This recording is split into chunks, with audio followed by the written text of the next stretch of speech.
Hi, I'm Richard Karn, and you may have seen me on TV talking about the world's #1 expandable garden hose. Well, the brand new Pocket Hose Copperhead with Pocket Pivot is here, and it's a total game changer. Old-fashioned hoses get kinks and creases at the spigot, but the Copperhead's Pocket Pivot swivels 360 degrees for full water flow and freedom to water with ease all around your home. When you're all done, this rust-proof anti-burst hose shrinks back down to pocket size for effortless handling and tidy storage. Plus, your super light and ultra-durable Pocket Hose Copperhead is backed with a 10-year warranty. What could be better than that? I'll tell you what, an exciting radio-exclusive offer just for you. For a limited time, you can get a free Pocket Pivot and their 10-pattern sprayer with the purchase of any size Copperhead hose. Just text WATER to 64,000. That's WATER to 64,000 for your 2 free gifts with purchase. WATER to 64,000. By texting 64,000, you agree to receive recurring automated marketing messages from Pocket Hose. Message and data rates may apply. No purchase required. Terms apply. Available at pockethose.com/terms. Ready to make a real impact every day? Join the Active Day Home Care team and help clients maintain their independence in the comfort of their own homes. Make a difference in someone's life as you provide essential daily assistance and protect their health and happiness. Earn up to $20 an hour and enjoy additional perks like optional daily pay, 401k, paid time off, ongoing educational training, and more. Join a team that values care, compassion, and your professional growth. Visit activeday.com to apply.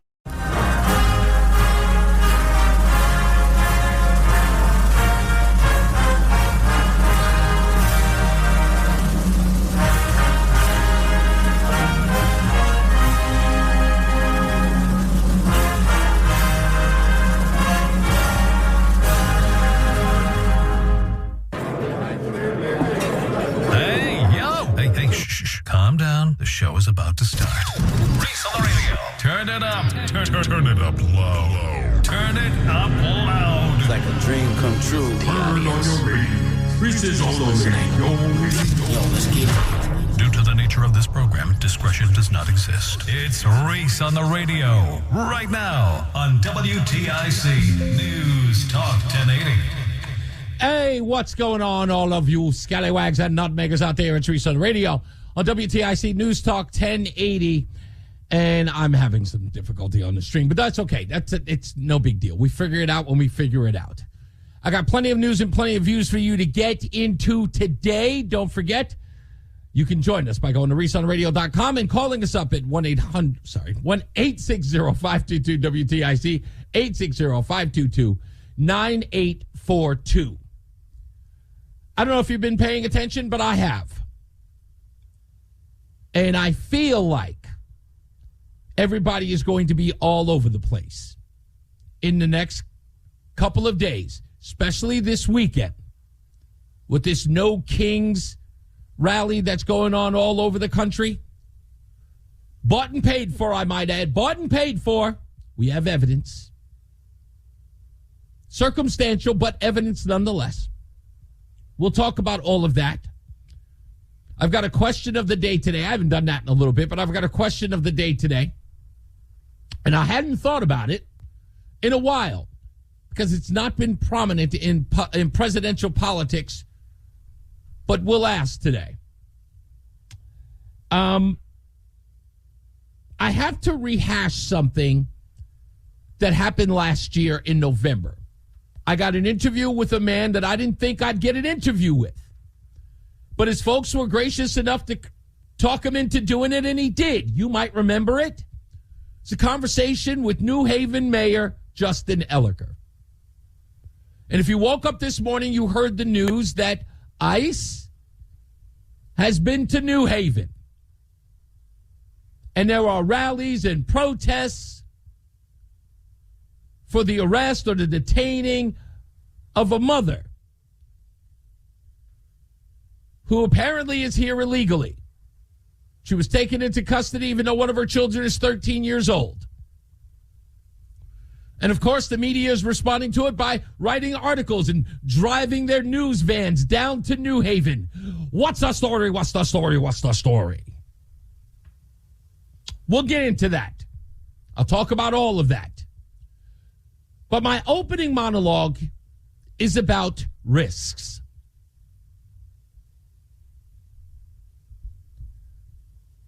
The risk that you take when you commit crimes, no matter what they are. Because that's what's going on here, is that people are not recognizing the risks. I want to say this to you, if you're on the side of illegals or the undocumented or whatever you want to call them, I want to tell you something that you're ignoring and you're not paying attention to.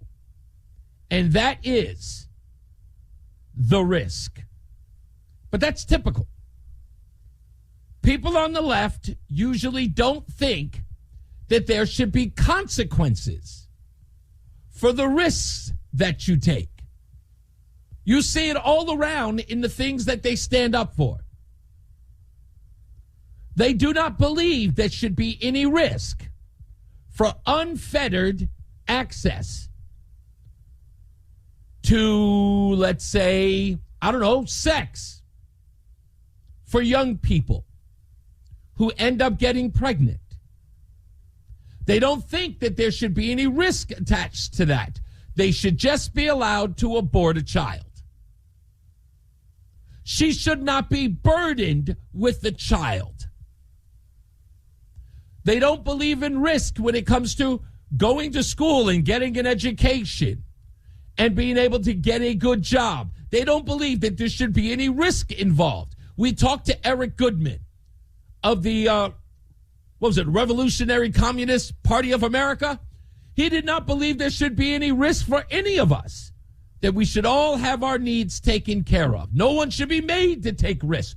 No one should be searching for the brass ring. You should be able to live life and pick berries and paint. I wish I was mocking him, but those are his words. You heard them. They don't believe in risk. But let me tell you something on this illegal immigration thing. I don't care who you are in this scenario, the illegal or the supporter of the illegal. There is a risk, and you all know it's there. If you come into the country illegally, you risk being caught and deported. If you live in a community for 20, 30, 40, 50 years, you still run the risk of being deported. If you spent that time, 20, 30 years, and you did nothing to ensure that you could stay in the country legally, you did not beg, borrow, or steal to get your legitimacy to be in the country, you have been running that risk every day of your life in this country. Just because some administrations did not decide to enforce our laws doesn't mean that now, because you've been here for so long, no one should hold you responsible. I understand that there are statutes of limitations on plenty of things, but not when it comes to your citizenship. You cannot hide in the country. You cannot hide in the country and have people provide for you on other people's dimes, and you not work your tail off so that you can do the same for another person that is coming to this country illegally. Remember, what we all say is that we should all pay our fair share, right? We should all pay it forward, right? We should all be taking care of one another, right? If you came into the country illegally and you've been here for 20 years, what have you done to ensure that the next person is taken care of? Did you work to get your citizenship and then use your mission to get the next person into the country legally? All you NGOs, you non-governmental organizations who are getting millions upon billions of dollars to protect these illegals, what are you doing to get them their citizenship? Nothing? Then you are a waste of space. And you are putting these people at risk. And with risk, there comes consequences. When there are rewards, it's when you are taking good risks. When you are taking bad risks, there are consequences. Take the risk of opening a company. If you work hard and you do the right thing and you take care of your customers, success.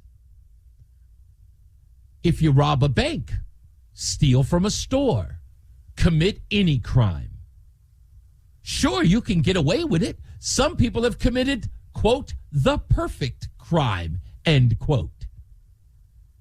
But when someone figures it out, there must be consequences. There can't be the, hey, come on, man. I went 20 years. No one ever caught me. Sorry, buddy.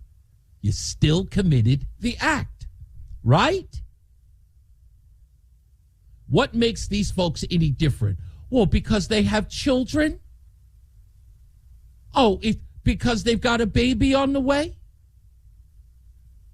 Oh, because they haven't done anything in the last 20 years? How do you know? And I know that no one knows. You want to know how I know no one knows? Let me explain it to you. We spoke to Justin Elicker in November. And I asked him plainly, hey, man, who are the people in your neighborhood? Can you tell us? With a broad stroke, you tell us that these people are good. These people are law-abiding. These people have done nothing wrong. They've been here for years, and they're taxpayers. Nonsense. But he says that they're taxpayers. But I want you to listen to Justin Elicker himself on this show in November when asked, who are these people? Where are they from? How do we know that they're paying their taxes? I mean, just to be clear, undocumented people that have jobs are paying salary and payroll taxes, too. So they have Social Security numbers? And they're very likely to pay that because they want to avoid issues. They have Social Security numbers, Mayor. It's not just people going into a grocery store and paying taxes on the groceries. Mayor, do they have Social Security numbers? Now, he's talking about them saying they pay their taxes, he says. They're law-abiding citizens, Justin Elicker said. He said because they have to avoid trouble. He seems to be quite certain of all of this. But then I asked him, do they have Social Security numbers? I would presume not, Reese. How are they paying their taxes? Well, he's probably talking about that little employee ID number that I had that conversation with Courtney about, right? The one that everyone uses. But see, here's the crazy part. Justin Elicker seems to know exactly what these illegals are doing. He knows that they're paying taxes. He knows that they're law-abiding. But I'm asking him, why don't you tell us who these people are since you seem to know them so well? But then Justin, in the same sentence, in the same part of the interview, contradicts all of that info he seems to have on them. Listen. Okay, but how are they paying taxes? To answer your questions, if you want to know who your neighbor is, you should go and talk to your neighbor. The whole point is we don't keep track of who is undocumented, who is not undocumented. Just like, but you're going to protect them even though you don't know who they are. We're not protecting anyone. We are making sure that people have the resources that they need in our community to be productive residents. We don't keep track of them. But I seem to know that they pay their taxes. They're law-abiding. They're good people. They're your neighbors. They're your brothers and sisters or the school mates of, I don't know who they are. But apparently he knows nothing about them. But what, and then knows everything there is to know about what they're contributing to New Haven. You want to make matters worse for Mr. Elicker? Let's make matters worse.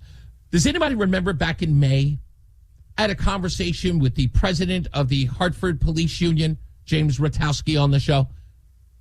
And the reason why Ratowski was on the show was whether or not the police would help federal agents if they were carrying out their duty to, let's say, grab some drug dealers. If the federal DEA came into town, would the police assist them? The reason why I was asking Ratowski about that was because Justin Elicker in May of this year said that the New Haven Police Department had their own problems. They had their own issues to deal with Why would they assist federal agents coming to pick up detainees or illegals in the city? But after this woman was arrested by ICE, do you know what Justin Elicker had the nerve, the audacity to say in a press release? That ICE didn't contact his office or the police. Why would they? Why would ICE contact any local jurisdiction? You told them back in May to pound sand. The police have their own problems to deal with. So when ICE rolled up on this illegal and snatched her up, they had no obligation to you because you had none to them. Don't want to work with them? Fine. They come and pick up mommies with 13-year-olds. Now, I know that sounds cruel. I know it sounds harsh. But sorry, folks, so what? If she was a black drug-dealing mother, no one would have batted an eye. If she was an abusive parent who had beaten her kids to a pulp, an American citizen, and been hauled off to jail, what would they have done? They would have put the children in foster care and taken the mother away. Wouldn't they have? What makes this Latina woman so special? Apparently nothing. Let me explain. Nothing makes this parent special. You want to know why? Because in the Hartford Courant article, in the New Haven Independent article, do you know what I realized? Not one person, not one reporter could tell me whether or not the woman was here illegally or if she had committed one crime, whether or not she was a drug dealer, a drug trafficker, whether or not she ran slaves. Nothing. You want to know why? Because the news media didn't even bother to tell us or investigate it. Their response in their newspaper was, no one knows whether or not this woman had committed any crimes. But what was the big offense? ICE. ICE was the offense. ICE picked her up, and her kids had to sit there and watch her be hauled off. Well, what did she do? Well, I don't know. I just know ICE picked her up again. The article in all of this is made to incent, is made to make the ICE officers look like the bad guys. People are saying, well, they promised they would only pick up the bad guys. Okay. Why doesn't the news article tell us how good she is? Why doesn't the article tell us what good she was doing in the community, what a good mom she was, how she was contributing? Why is it that you have no background on the individual who was taken? Let me explain why they couldn't tell you. Because as Justin Elicker told you, we don't keep tabs. We don't ask who these people are. We don't know. So why would you expect us to have any empathy for some woman pulled off the street when you can't even tell us who she is? You want us to do the work for you? As Justin said, we should go out there and get to know them. Good. We'll take you up on that. We're going to find out every one of these illegals, every one of them is being picked up. We're going to find out who they are, and we're going to expose them. And you. And you. We'll be back. It's Reese on the radio. It's WTIC News Talk 1080. Listen to WTIC News Talk 1080 on the free Odyssey app. Download and like WTIC today for alerts on special programming. Hi, I'm Richard Karn, and you may have seen me on TV talking about the world's #1 expandable garden hose. Well, the brand new Pocket Hose Copperhead with Pocket Pivot is here, and it's a total game changer. Old-fashioned hoses get kinks and creases at the spigot, but the Copperhead's Pocket Pivot swivels 360 degrees for full water flow and freedom to water with ease all around your home. When you're all done, this rust-proof anti-burst hose shrinks back down to pocket size for effortless handling and tidy storage. Plus, your super light and ultra-durable Pocket Hose Copperhead is backed with a 10-year warranty. What could be better than that? I'll tell you what, an exciting radio-exclusive offer just for you. For a limited time, you can get a free pocket pivot and their 10-pattern sprayer with the purchase of any size Copperhead hose. Just text WATER to 64,000. That's WATER to 64,000 for your 2 free gifts with purchase. WATER to 64,000. By texting 64,000, you agree to receive recurring automated marketing messages from Pocket Host. Message and data rates may apply. No purchase required. Terms apply. Available at pockethost.com/terms. We're back. It's Reese on the radio, NewsTalk 1080 WTIC. I'm reading a part of this Hartford Current article, and I know a lot of you people, don't really read the, Current. I think its circulation is about 90,000, but I read it. I read it every morning. Anyway, inside the article, the headline, which, it's supposed to get a response. Headline, Connecticut 13-year-old pleads for mom taken by ICE. My mom is one of the victims. Unfortunately, young lady, you are. You are the victim here. You are. And it's not by ICE. Unfortunately. It's not. ICE is just doing their job. And the reason why ICE is doing their job is because your mom did not do hers. And we have to be honest. We have to be able to say that. It's not controversial. If her mother was a drug dealer, would you say that it was the police's fault for catching her selling drugs? No. Are you saying that there's no comparison, Reese? Yes, it is. Yes, it is. What do you think? Because she came into the country illegally, nobody was harmed? That there were no victims? Yes, there are victims. There are risks. She was in the country illegally. The risk is possible capture and deportation. It comes with the program. Why do you think you have these organizations running around trying to assist them? Why do you think you have Justin Elicker saying we want them to know their rights and how to protect themselves? From what? From the risk of deportation. The risk they put themselves in when they got here. Okay? All of it. It ebbs, it flows. It's 1 to 2 to 3 to 4. The A, the B, the C, the D. That's how this works. We don't have to protect these people, Justin Elicker, if they weren't putting themselves in danger. This was Justin Elicker talking to me about working with ICE. So we have a requirement that city employees, and that includes Haven Public Schools employees, that includes our police department and other employees, don't proactively share information with federal authorities unless they're required to by law. If they're required to by law, that's another story. We've got to do that, and of course we'll abide by the law.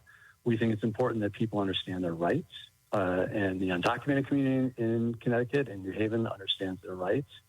And so we'll be educating people on their rights. We don't think it's a productive thing to have ICE coming into communities like ours and tearing families apart. I mean, when you think about this, oftentimes I think people that may support these aggressive policies don't know a lot of people in these circumstances. But when you actually start... And that's the part that I love. It immediately tears everybody at the heartstrings. They don't understand who these people are. Neither do you. You don't keep any tabs on them. You know nothing about them while knowing everything. See, that's the problem here. No one has the guts to say to these politicians tearing at you, pulling at you, feel bad for these folks. You don't even know who they are. But you have the most amazing and glowing review of their personality. Who are they? We don't know, but they're good people. How do you know? We don't. But they must be. Why? Because we say so. Well, that doesn't make sense. Well, you're a bigot. Screw you. I'm not a bigot. You wouldn't let these people into your house if you didn't know who they were. You wouldn't let them into your backyard. And we're supposed to let them in ours? He went on. To understand that this is your son's classmate's mom. So? This is your son's classmate's mom. And this means what? This means what? My son's classmate mom doesn't know that I'm behind on my rent. She gonna do anything to help me out? I feel bad that, my son's friends, moms, maybe, but that's the risk that they took. For example, that's undocumented. And what will happen if that mom gets deported to the son who is an American citizen? This is a child of 19 years that was born, say, in Mexico and brought here when she was 2. And I think that we have to have both practical and compassionate policies that are more complicated than a talking point saying we've got to get all the illegals out. Hi, I'm Richard Karn, and you may have seen me on TV talking about the world's #1 expandable garden hose. Well, the brand new Pocket Hose Copperhead with Pocket Pivot is here, and it's a total game changer. Old-fashioned hoses get kinks and creases at the spigot, but the Copperhead's Pocket Pivot swivels 360 degrees for full water flow and freedom to water with ease all around your home. When you're all done, this rust-proof anti-burst hose shrinks back down to pocket size for effortless handling and tidy storage. Plus, your super light and ultra-durable Pocket Hose Copperhead is backed with a 10-year warranty. What could be better than that? I'll tell you what, an exciting radio-exclusive offer just for you. For a limited time, you can get a free Pocket Pivot and their 10-pattern sprayer with the purchase of any size Copperhead hose. Just text WATER to 64,000. That's WATER to 64,000 for your 2 free gifts with purchase. WATER to 64,000. By texting 64,000, you agree to receive recurring automated marketing messages from Pocket Hose. Message and data rates may apply. No purchase required. Terms apply. Available at pockethose.com/terms. Why not? Why can't it be that simple? What? There must be a risk to this. Let me read what this Kika Matos, the president of the National Immigration Law Center, says in the article, in the Hartford Courant article. Here's her quote. She spoke at the rally on Wednesday, yesterday, and said that advocates have worked hard for decades to achieve a reputation for the city of New Haven as a welcoming place for immigrants. Quote, "We are outraged and appalled by what this administration is doing. Now they have come to our city in the middle of the morning. A woman taking her children to school gets grabbed by ICE, taken out of her car in front of her children, abducted and kidnapped in this alleged democracy." I'm sorry, this woman was kidnapped? Is that not inflammatory rhetoric, Mika? Kidnapped? I define kidnap as someone who is taken for ransom. What's ICE asking for? Is this organization being asked to pony up some dough so they can get this woman back? Was there a phone call with a garbled voice? "We have your friend. Send us $14 million in unmarked bills and put it in New Haven's City Hall trash can by 12 noon tomorrow." No, that didn't happen. Nobody was kidnapped. That's what people are running around saying online. They're being kidnapped. All right, pony up. How about you pay for them to stay? I mean, if we really want to go there, you got Jasmine Crockett, you got Kelly Clarkson, you've got a whole bunch of politicians and advocates running around calling it the slave trade. You know, who's going to clean your toilets, Donald Trump? We ain't picking cotton no more. Well, if now we're using the word kidnap, Miss Matos, if that's your name, if we're going to use the word kidnap and you want to refer to them as slaves, because what is it Eddie Glad said? Slave catchers versus the slave owners? Well, let's use the kidnapping term. Why don't you give us some of those billions and millions of dollars that you received as an NGO and pay for their freedom? How about that?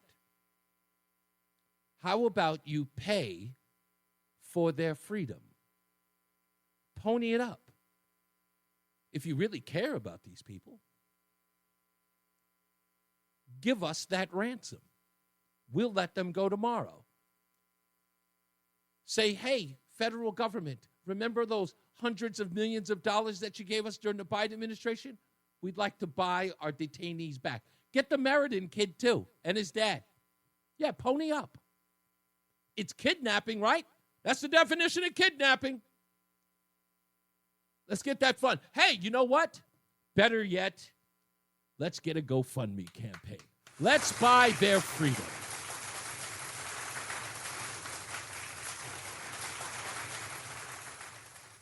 I refuse to bow to these ridiculous talking points. They're all silly. All of these people are morons. All of these people are the silliest and unserious people that we thought they were. The Meriden boy had a hearing, but yet no one's talking about what happened in the hearing with him and his father. All they know is that he went off to Texas, and we're supposed to be outraged. This woman was picked up in the middle of the day while she was taking her kids to school, yet illegal, can't tell us anything about her, can't tell us who she is, why she's here, or even where she's from. Won't even reveal it in the article. No one in the newspapers, any one of them, has even bothered to investigate who the woman is. They're there at the rally with their family members and hasn't even said, hey, what's your mom's name? They don't even care enough to get her story. You think about that. The news doesn't even want to tell us. Hi, I'm Richard Karn, and you may have seen me on TV talking about the world's #1 expandable garden hose. Well, the brand new Pocket Hose Copperhead with Pocket Pivot is here, and it's a total game changer. Old-fashioned hoses get kinks and creases at the spigot, but the Copperhead's Pocket Pivot swivels 360 degrees for full water flow and freedom to water with ease all around your home. When you're all done, this rust-proof anti-burst hose shrinks back down to pocket size for effortless handling and tidy storage. Plus, your super light and ultra-durable Pocket Hose Copperhead is backed with a 10-year warranty. What could be better than that? I'll tell you what, an exciting radio-exclusive offer just for you. For a limited time, you can get a free Pocket Pivot and their 10-pattern sprayer with the purchase of any size Copperhead hose. Just text WATER to 64,000. That's WATER to 64,000 for your 2 free gifts with purchase. WATER to 64,000. By texting 64,000, you agree to receive recurring automated marketing messages from Pocket Hose. Message and data rates may apply. No purchase required. Terms apply. Available at pockethose.com/terms. Who these people are. They care so much, they leave them anonymous. How much compassion can people have? It's so compassionate, they leave them nameless. They won't even let us identify with these people. We know who George Floyd is. They even lied about who he was. He was just a lowly black guy with a drug addiction. Even Michael Brown had just graduated high school. Trayvon Martin was a 17-year-old boy who photographed like a 12-year-old. They told us everything that needed to be told when they were victimizing those individuals, but yet these illegals, nothing. No info. Completely anonymous. The key factor of us having passion or any sort of compassion for them is to know who they are. Tell us, or we'll do it ourselves. As I said before, we'll do it ourselves. Maybe you guys are suffering from Kilmar-Abrego-Garcia disease. Maybe that's the problem. Maybe because that burned you so bad, you have to keep these people anonymous. Yeah, we know. You don't want that sitting on your shoulders again, do you? Somebody in the newsroom is going, maybe we shouldn't go too far on who these people are. We could find out something awful. But that's okay. We're on it. You know? Doing the job you won't do. I've got plenty of minions out there. They're all looking into it. We'll be back More news, more views than you can shake a stick at. We'll get to your phone calls in a little bit, so hang on. It's Reese on the radio on WTIC News Talk 1080. I keep doing that. I apologize. Reese on the radio. We're back. WTIC News Talk 1080. Somebody sent me a great clip. Thank you, Blonde Patriot. That's hilarious on X. I'm just checking it out. Don't forget, we got the Between Rounds coming up, or winner, I should say. Today's winner of Between Rounds, the Bagel Bakery and Sandwich Cafe. 6 months. A dozen bagel a month for 6 months, courtesy of Between Rounds, the Bagel Bakery and Sandwich Cafe, located in South Windsor, Manchester, and Vernon. We'll talk about that in a little bit. In the next hour, I have to show some love to a woman who passed away yesterday, Ananda Lewis. For those of you of BET and MTV fame, you guys, if you've ever watched those shows, it was a TV show back in the day called Teen Summit that Ananda Lewis became famous for and ended up working on MTV. I had a very chance meeting with her, and I have the date and the venue, and I want to tell that story as I remember. I've always I had this, when you meet somebody who you never really thought you'd bump into, like she wasn't sort of one of those people you bumped into. I bumped into her at the oddest of places. We ended up sitting next to each other there, and the story I'm going to tell you is probably the best story to describe, as many people have described about who she is. And she was really, I've loved her ever since that moment. It was the only time I've ever saw her, and I thought she was the greatest person ever. I'll break that down for you in the next hour. Also, question of the day. According to an article that I posted on my Facebook page, and if you want to read it, go to it. You can find it at reasonoradio.com. Chris Murphy is too busy for God, religion, or a church. Apparently he used to go, but he doesn't go anymore. Would that be disqualifying for him running for president in 2028? And having not found religion or continued his religious work.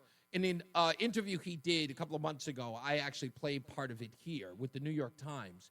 He was asked about whether or not he was still going to church, and his answer was suspect, to say the least.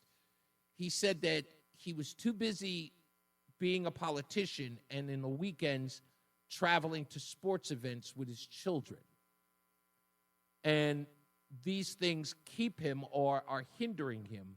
Hi, I'm Richard Karn, and you may have seen me on TV talking about the world's #1 expandable garden hose. Well, the brand new Pocket Hose Copperhead with Pocket Pivot is here, and it's a total game changer. Old-fashioned hoses get kinks and creases at the spigot, but the Copperhead's Pocket Pivot swivels 360 degrees for full water flow and freedom to water with ease all around your home. When you're all done, this rust-proof anti-burst hose shrinks back down to pocket size for effortless handling and tidy storage. Plus, your super light and ultra-durable Pocket Hose Copperhead is backed with a 10-year warranty. What could be better than that? I'll tell you what, an exciting radio-exclusive offer just for you. For a limited time, you can get a free Pocket Pivot and their 10-pattern sprayer with the purchase of any size Copperhead hose. Just text WATER to 64,000. That's WATER to 64,000 for your 2 free gifts with purchase. WATER to 64,000. By texting 64,000, you agree to receive recurring automated marketing messages from Pocket Hose. Message and data rates may apply. No purchase required. Terms apply. Available at pockethose.com/terms.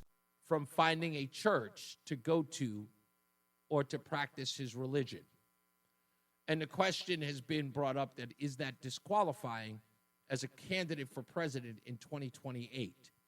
I don't know. I'll ask, but you can tell me what you think at 860-522-WTIC, 860-522-9842. Also, stupidest thing I read today, I didn't get into it yesterday, Popsicle Gate in North Haven. It's a very funny story, but it was a stupid thing that I actually read today that I'm going to get into. But this thing with this woman who was picked up by ICE, we'll talk about that. We'll take your phone calls on that as well. And there was another story I wanted to get into in Bridgeport. The Bridgeport School District getting $211 million from this new budget, Connecticut budget. Is it a waste of money? And I'm inclined to believe that it is a colossal waste of money. And it turns out in fiscal year 26 and 27, they are going to get an increase, just one, of another $11 million in the school district. And I looked at the graduation numbers, which I have here in front of me, and they are not good. And dare I say, they are throwing a lot of money away in Bridgeport. A lot of it. And it's getting them no results. To just give you a hint, what did the proficiency level in that school district in Bridgeport is so bad. I think the numbers were so far beneath. Is this the top rankings? Yeah. It's saying for the 2025 school year, there are 36 public schools serving 19,351 students in Bridgeport School District. This district's average test ranking is 1/10, which is the bottom 50% of public schools in Connecticut. Public schools in Bridgeport School District have an average math proficiency score of 12% versus the Connecticut public school average of 40%.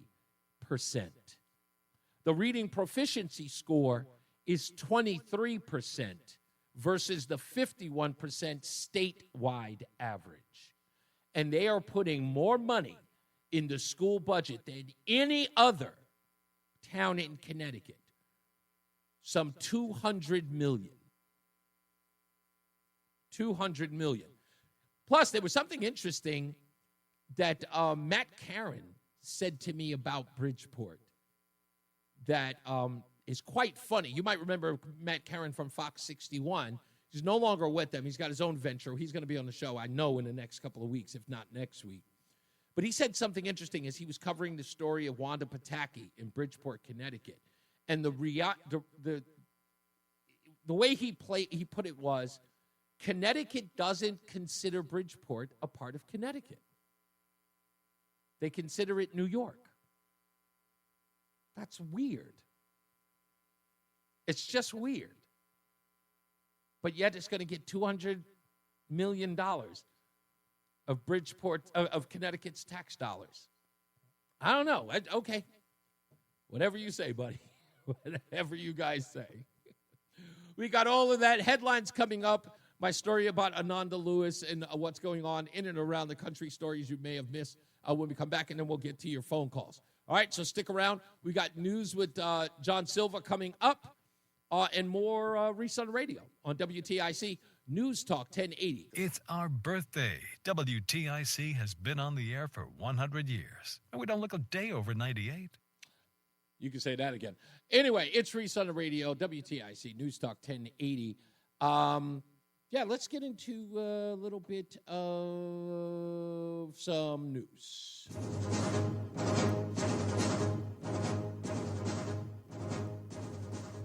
You may have heard David Hogg, as I predicted. I told you it was going to happen. David Hogg, who was the vice chair of the Democratic National Committee, has been removed. Apparently, there was a vote to get him out. He lost that vote by a number of 294 to 99. Even I did better than that in the vote for student president or class president in junior high school. I will admit, Gail Roberts did beat me by 394 votes, but... Hi, I'm Richard Karn, and you may have seen me on TV talking about the world's #1 expandable garden hose. Well, the brand new Pocket Hose Copperhead with Pocket Pivot is here, and it's a total game changer. Old-fashioned hoses get kinks and creases at the spigot, but the Copperhead's Pocket Pivot swivels 360 degrees for full water flow and freedom to water with ease all around your home. When you're all done, this rust-proof anti-burst hose shrinks back down to pocket size for effortless handling and tidy storage. Plus, your super light and ultra-durable Pocket Hose Copperhead is backed with a 10-year warranty. What could be better than that? I'll tell you what, an exciting radio-exclusive offer just for you. For a limited time, you can get a free Pocket Pivot and their 10-pattern sprayer with the purchase of any size Copperhead hose. Just text WATER to 64,000. That's WATER to 64,000 for your 2 free gifts with purchase. WATER to 64,000. By texting 64,000, you agree to receive recurring automated marketing messages from Pocket Hose. Message and data rates may apply. No purchase required. Terms apply. Available at pockethose.com/terms. And my sister did vote for her, yes, right, my own sister. voted against me. But I did better than that. I'm just saying. I did better than that. New York lawmakers passed the assisted suicide bill and sent it to Governor Hochul's desk. I told you this 3 years ago, that it was coming to the United States. Right? When I did a whole show called MAID, it was called Medical Assisted in Death. That's in Canada. I said it was coming here. It went to California. Now lawmakers just passed it, a suicide bill. That's on the desk. Also, Texas school is refusing to release the video of the murder of Austin Metcalf. You may remember that story, with a young kid, Carmelo Anthony, got up and stabbed Austin Metcalf while they were at a high school track meet. Well, apparently there is a video, but the school, the Texas school, is refusing to release the video. And there's some back and forth on trying to get that done. Also, the Department of Justice, there's a worker who is accused of spiking his girlfriend's drink, killing her unborn child. He spiked it with an abortion pill, killing her child. So I got to follow up on that story, but that was a headline the other day. Also, Angel Reese, and I've talked about this woman ad nauseum, but I'm a little confused about this. So she's a very, how do I say, she does a lot of braggadocious things. You know, she sounds in a lot of ways like a WWE wrestler, right? She makes a lot of proclamations. I'm good. I'm great. I'm fantastic. Blah, blah, blah, blah, blah. And then the actions don't really meet it. She throws, people are now referring to her as like, Angel Brick, things like that. And she just gets a lot of attention for the wrong reasons. She's not Terrell Owens, right? She's like Terrell Owens without the talent, according to people. Not according to me, just according to people. Well, remember recently she had this issue about being someone during a game against Caitlin Clark, that the fans were making monkey noises or making some sort of racial noises towards her. Well, recently in a conversation, she says that never in her life has she ever been badmouthed, at no time. But apparently she's made several claims in the past of racist remarks made at her. And now she's saying that no time in her career and ever in her life has anyone ever had a bad thing to say about her, which is weird. You can find that story at the Daily Caller. Now, I want to say this before I get to the phone calls. I want to talk about a woman who passed away recently at the age of 52. Her name is Ananda Lewis. And she was on BET. She was on a show called Teen Summit. I remember her very well when she was on that program and, talking to kids about politics and social stuff and hip-hop. And she was always a very nice person on screen, very attractive young black woman. Never really gave off like a sister girl vibe. She seemed very poised. And naturally, she moved up in the world. She ended up going from BET to MTV, which, again, is not much of a progression. They were both owned by Viacom. But she ended up on TRL. I think she took over for a little while after Carson Daly left. But she was very popular and always respected as someone who seemed to treat celebrities or people she was interviewing with this respect. She had a personality about her that was very reserved, wasn't over the top. Well, on August 27th of 1996, a girl that I was dating, Laura, lives right here in Milford. And she was working for a record label at the time called Warlock Records. And she took me to the record release party of Montel Jordan. Montel Jordan. What's that song? This Is How We Do It. Yeah, his second album was called More. Didn't do really well. It was all right. It went gold. But we went to the record release party, and that was on August 27th of 1996. And Russell Simmons was there because the album was released on Def Jam. That's another story. And I ended up sitting next to none other than Ananda Lewis, having watched her on television for many years. And again, I'm a nobody. I'm not even in the entertainment business. I'm a struggling rapper trying to get into the game because I want to get into the music business bad. But I end up sitting right next to Ananda Lewis. And we're sitting there. She's there. I think, and I'm positive, 2 people down was none other than Samuel L. Jackson. He was there at the record release party. I really wanted to talk to him. But I didn't get a chance. And also, I was kind of nervous, and I want a fanboy. I'm not that kind of guy. But Ananda sat right next to me on this one VIP section with a long couch. And while I was there, Ananda looked over to me, and she said, "Hi, who are you?" I said, "My name is Reese. I'm here with my girlfriend. She works at Warlock Records." And then Ananda went on to pretty much ask me about my life and what I was doing. I told her the job that I had at the time, and I was working for a logistics company. And I told her that, one day I hope to get into the record business, and I got a little group or anything. But I wasn't trying to, see if she could listen to my demo or anything like that. I was just telling her, I'm just cool and just having a good time. And I'd never been to an event like this, but it's, nice to be here. And then she said, I'll never forget it, "You want to go dance?" I said, "What?" She goes, "Oh, let's go dance." And she did. She grabbed my hand, and she led me up on the dance floor right in the VIP section. And she danced with me for 4 songs. And we just talked and had a great time. And then I never spoke to her again. We never exchanged numbers. But I always remember that Ananda Lewis grabbed my hand and got up, and she danced with me. 4 songs, like a long time. And she just talked and asked me about myself and what I thought of this, that, and the third.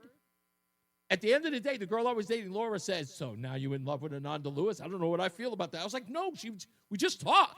Wasn't any flirting or anything like that. I was nervous the whole time. I'm talking to somebody who's on TV. And she wanted to hang out with me. I kind of felt special. But that's who she was. She didn't even have to know who you were. She didn't have to be a celebrity. She asked me, some skinny dude she had never met, to get up and dance. She was nice enough and thought I was nice enough to go up and dance with. And I cherish that all my life. I've never told that story other than right now. I don't think I'd share that with anybody. But when I heard she passed, last night I found out that she died. She had stage 3 cancer. She had even gotten stage 4. And she passed away yesterday at a very young age, at 52. And that really hit home. I was like, damn. All I did was shake my head. There's only one time in my life I ever felt like that, when somebody passed away, and that was George Michael. That's because he died in his 50s, and I met him once, too, at Limelight. We actually had a really, really great exchange. The same night I met my first wife, I met George Michael. And it was weird that you meet those people, and then when they pass away, it's just like, damn, I met that person. I was a nobody, and I actually had a conversation with that person. But Ananda, that night was special to me. She made me feel like like I belonged in some way. It was just weird. It's sad to see that she passed away. It's so sad. And I grieve, especially for her family and her loved ones. And a lot of people are taking, I just saw somebody on CNN who was a good friend of hers, who also was suffering stage 3 cancer with her, and they were battling it together. And they took 2 different routes on their recovery. Ananda went more natural, and the other woman sort of went to the hospital and did the chemo and did the radiation. Ananda wanted to stay natural. She didn't want to get a mastectomy, a double mastectomy. She didn't want to do that, and it cost her life. And people have made that about her choices and her decisions, but that's just the way that she was. It just was, and I just thought that was sad. I wanted to say something nice about her, and I apologize for bloviating about it for so long. But I just wanted to say, for me, it was important to say something. Let's go to Robert in Cheshire. How you doing, sir? Sorry to come at you at such a somber subject. Well, yeah, actually, I was thinking about what I might do to segue from that, but it does bring one's mortality to it. And actually, that leads back to the comment you made about the never held a real job, Chris Murphy, and his efforts to, and I'm sure this is all focus grouped in some form or manner about some sense of statement about faith or religion or God. And do you think for a second that if his focus groups told him that he needed to show some sense of humility and faith, that he would come out and start talking about that? Yeah, I think he would. I know 100%. Look, this article, by the way, I posted it on my Facebook page if you haven't seen it yet. What's interesting is that Chris Murphy, this $8 million, remember when there was this big story about the $8 million that he was able to fundraise? It turns out that in 1 month, he spent $1 million on advertising. His and message. The question of that article, I did see it, the premise was, what exactly is he trying to do? Yeah. And I think the guy writing it, I've read several, but I think the guy writing this one was basically saying this guy doesn't have a snowball's chance. Maybe he does, and if he does have a snowball's chance, it shows how entirely clueless the American electorate is. Yes, a good point.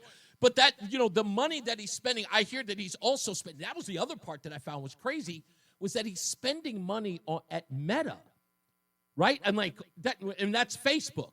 So it's like he's boosting his content on Facebook to reach the masses. And if he's been doing that for months, he's still only polling at 1%. So this is just wasteful spending. I mean, this is not the guy who's got an idea of what to do. The fact that he's polling at 1% is probably why he's spending this money. And of course, it goes back to how did he get this money? And that's the investigations you've mentioned about regarding Act Blue and the $1 donations and things of this sort. Indeed. So I talk to a lot of people across the country, and every now and then they'll say, "Who the hell is this clown?" if they even know his name. Right. And they'll say, why would a nobody who's never competed really in a state of 3.6 million static 3.6 million people over 30 years with no political competition, how does he even think that he's going to be competitive, certainly on the top line? Maybe somebody will feel sorry for him and put him in as a second line as an attack dog. Right. And that's probably what he's auditioning for, as attack dog role in some form or manner. You know what? It's funny, Robert, you say that, but I've been thinking about this long and hard as far as his political stature, as it were. So now he's sitting around, I think he's like 55 now, is it? Or no, he's younger than that. He's like 51 or 52. Two or one or two, something of that sort. Doesn't make any something difference. along that sort. So if you think about it, right, with enough effort, he could probably turn that positioning to a 1%, perhaps to a 20 and 30% in or around age 65, like a good 10-year run. I'm just saying, look, he's got no competition in Connecticut, right? He could ostensibly run forever. Well, he actually had very good competition. Matt Corey did an incredibly good job against him, especially in the debate. Corey chewed him apart, in my opinion. But unfortunately, Corey is so incredibly underfunded that he didn't stand a good chance. Exactly. But again, go back to Murphy and what he's been doing. When he thought that his girl Cammie, who he was supporting after Biden, who he was supporting right to the bitter end, he thought he was going to have a role in the administration somewhere. He was pimping for Secretary of State or some other big title as a constitutional officer, and it's not a snowball's chance. Yeah, and it's true. That's again his prominence, because right now, look, if I were Chris Murphy, and if he's got it in him, there is a king he could take out, and I don't mean Donald Trump. If he really is as ruthless of a politician as he portends, take out Schumer. He'd naturally fill that void if he wants to. There were rumblings that he was trying to do that. Yeah. And I suspect that Schumer went behind the scenes. And of course, Schumer's exactly the same. He got out of law school and went into politics, never had a real job. Yeah. I suspect that Schumer has some dirt somewhere and said, "Hey, pal, you will not screw with me because." But who knows? I mean, we can all stand around and speculate. The worst of it is, it's a fun parlor game until you realize they're spending your tax dollars and mine and those of all these hardworking people across the country. You're damn right, Robert. You're 100% right. Thank you, buddy. Thank you for holding. I appreciate you, sir. That's brilliant points by all. I think, like I said, the long game is Chris Murphy continues to build his prominence year after year after year. You get around 60 years old, right? 60 years old is a prime age to be a politician, to be a president. He's not too old. He's not too young. Kamala Harris was 60. Isn't it? Was she 60? She's got to be 60. I think she is. I could be wrong. No, I'm almost certain she is. But yeah, that's pretty young age for a politician. Why not? It's a damn good age. Let's go to Tom in Thomaston real quick before we take a break. Hey, Tom. Hey, hello. Hey, if Murphy did get that advice from his people, he needs new people, because he basically threw his children under the bus. Sure did. And said because of them, he can't go to church. If he had any brains, he would have said something like, like many people, I'm a flawed Christian, Catholic, Muslim, whatever, and I don't practice like I should, and I'm trying to be a better person. That's all he would have had to say, but no, he throws his kids under the bus. And it's so crazy that you say that, Tom. Here's the thing, and I'm noticing this about him. I'm noticing this about Chris Murphy. When the question of children come up, he seems to flub the answer. In that same interview, he also was asked about boys in girls' sports. And remember what his answer was? I don't know because I have boys. I don't have daughters. So he couldn't, he comes up with the worst answer to the most pivotal question, right? That's literally like on the tongues of everybody in the country. This conversation he couldn't engage in because he has sons. I don't have daughters, so I can't respond. Talking about going to religion, he uses his children as the scapegoat. It's insanity with this guy when it comes to kids. And he's the guy, he's the quintessential guy fighting for gun control on the behalf of whom? Children. He makes Blumenthal look like a Mensa character. Hey, Reese, I meant to tell you yesterday, congratulate you on another knockout. You are still the undefeated heavyweight champion of the WTIC verbal political fights. Another knockout. Thank you, that sir. Guy the other day. Oh, you talk about Eric Goodman, the communist guy? Yeah, Commander Communist. Yeah. Thank you, man. I appreciate that. You strung him along and just in his talks proved nonsense that he was speaking. Thank you, sir. Hey, did you get a chance to see the Hochul getting destroyed? I did. I'm going to play a lot of that stuff tomorrow. Yeah, Hochul. That Congresswoman Stefanik. Yeah. She killed her. Yeah. Oh, it was great. Yeah, it was not good. I actually got to talk about Alex Padilla. We'll talk about that in the next break. But thank you, Tom. I appreciate you. We got to go to break soon. But you got it, buddy. I got to talk about Alex Padilla, the Democrat senator in California, California senator, Alex Padilla, who stormed into the Kristi Noem press conference today. I'll get into that in a little bit, and plus we'll come back with your phone calls. So stick around. We got more news, more views, and, of course, your calls at 860-522-WTIC, 860-522-9842. It's Reese on the radio on WTIC News Talk 1080. Yeah, we're going to be coming up on your phone calls very soon, so thank you all, and I appreciate you for holding on. Plenty of stuff going on in the news as it's playing out live. I've heard about the congressional hearings. I watched a little bit of that today. As Tom pointed out, with the Elise Stefanik versus Kathy Hochul. I think, who else is there? J.B. Pritzker is there, and former vice presidential candidate Tim Walz is also there. And I hear they're getting raked over the coals, or were raked over the coals. It's an impressive display going out there, people trying to justify their sanctuary city status. And this has become sort of a powder keg. Saturday is supposed to be this this rally that's all over the country. Stick around for a bit. You don't want to miss the piece of audio that I have for you on this. You may have missed it. It's not everywhere, but I did see it today, and it's at the cusp of going viral.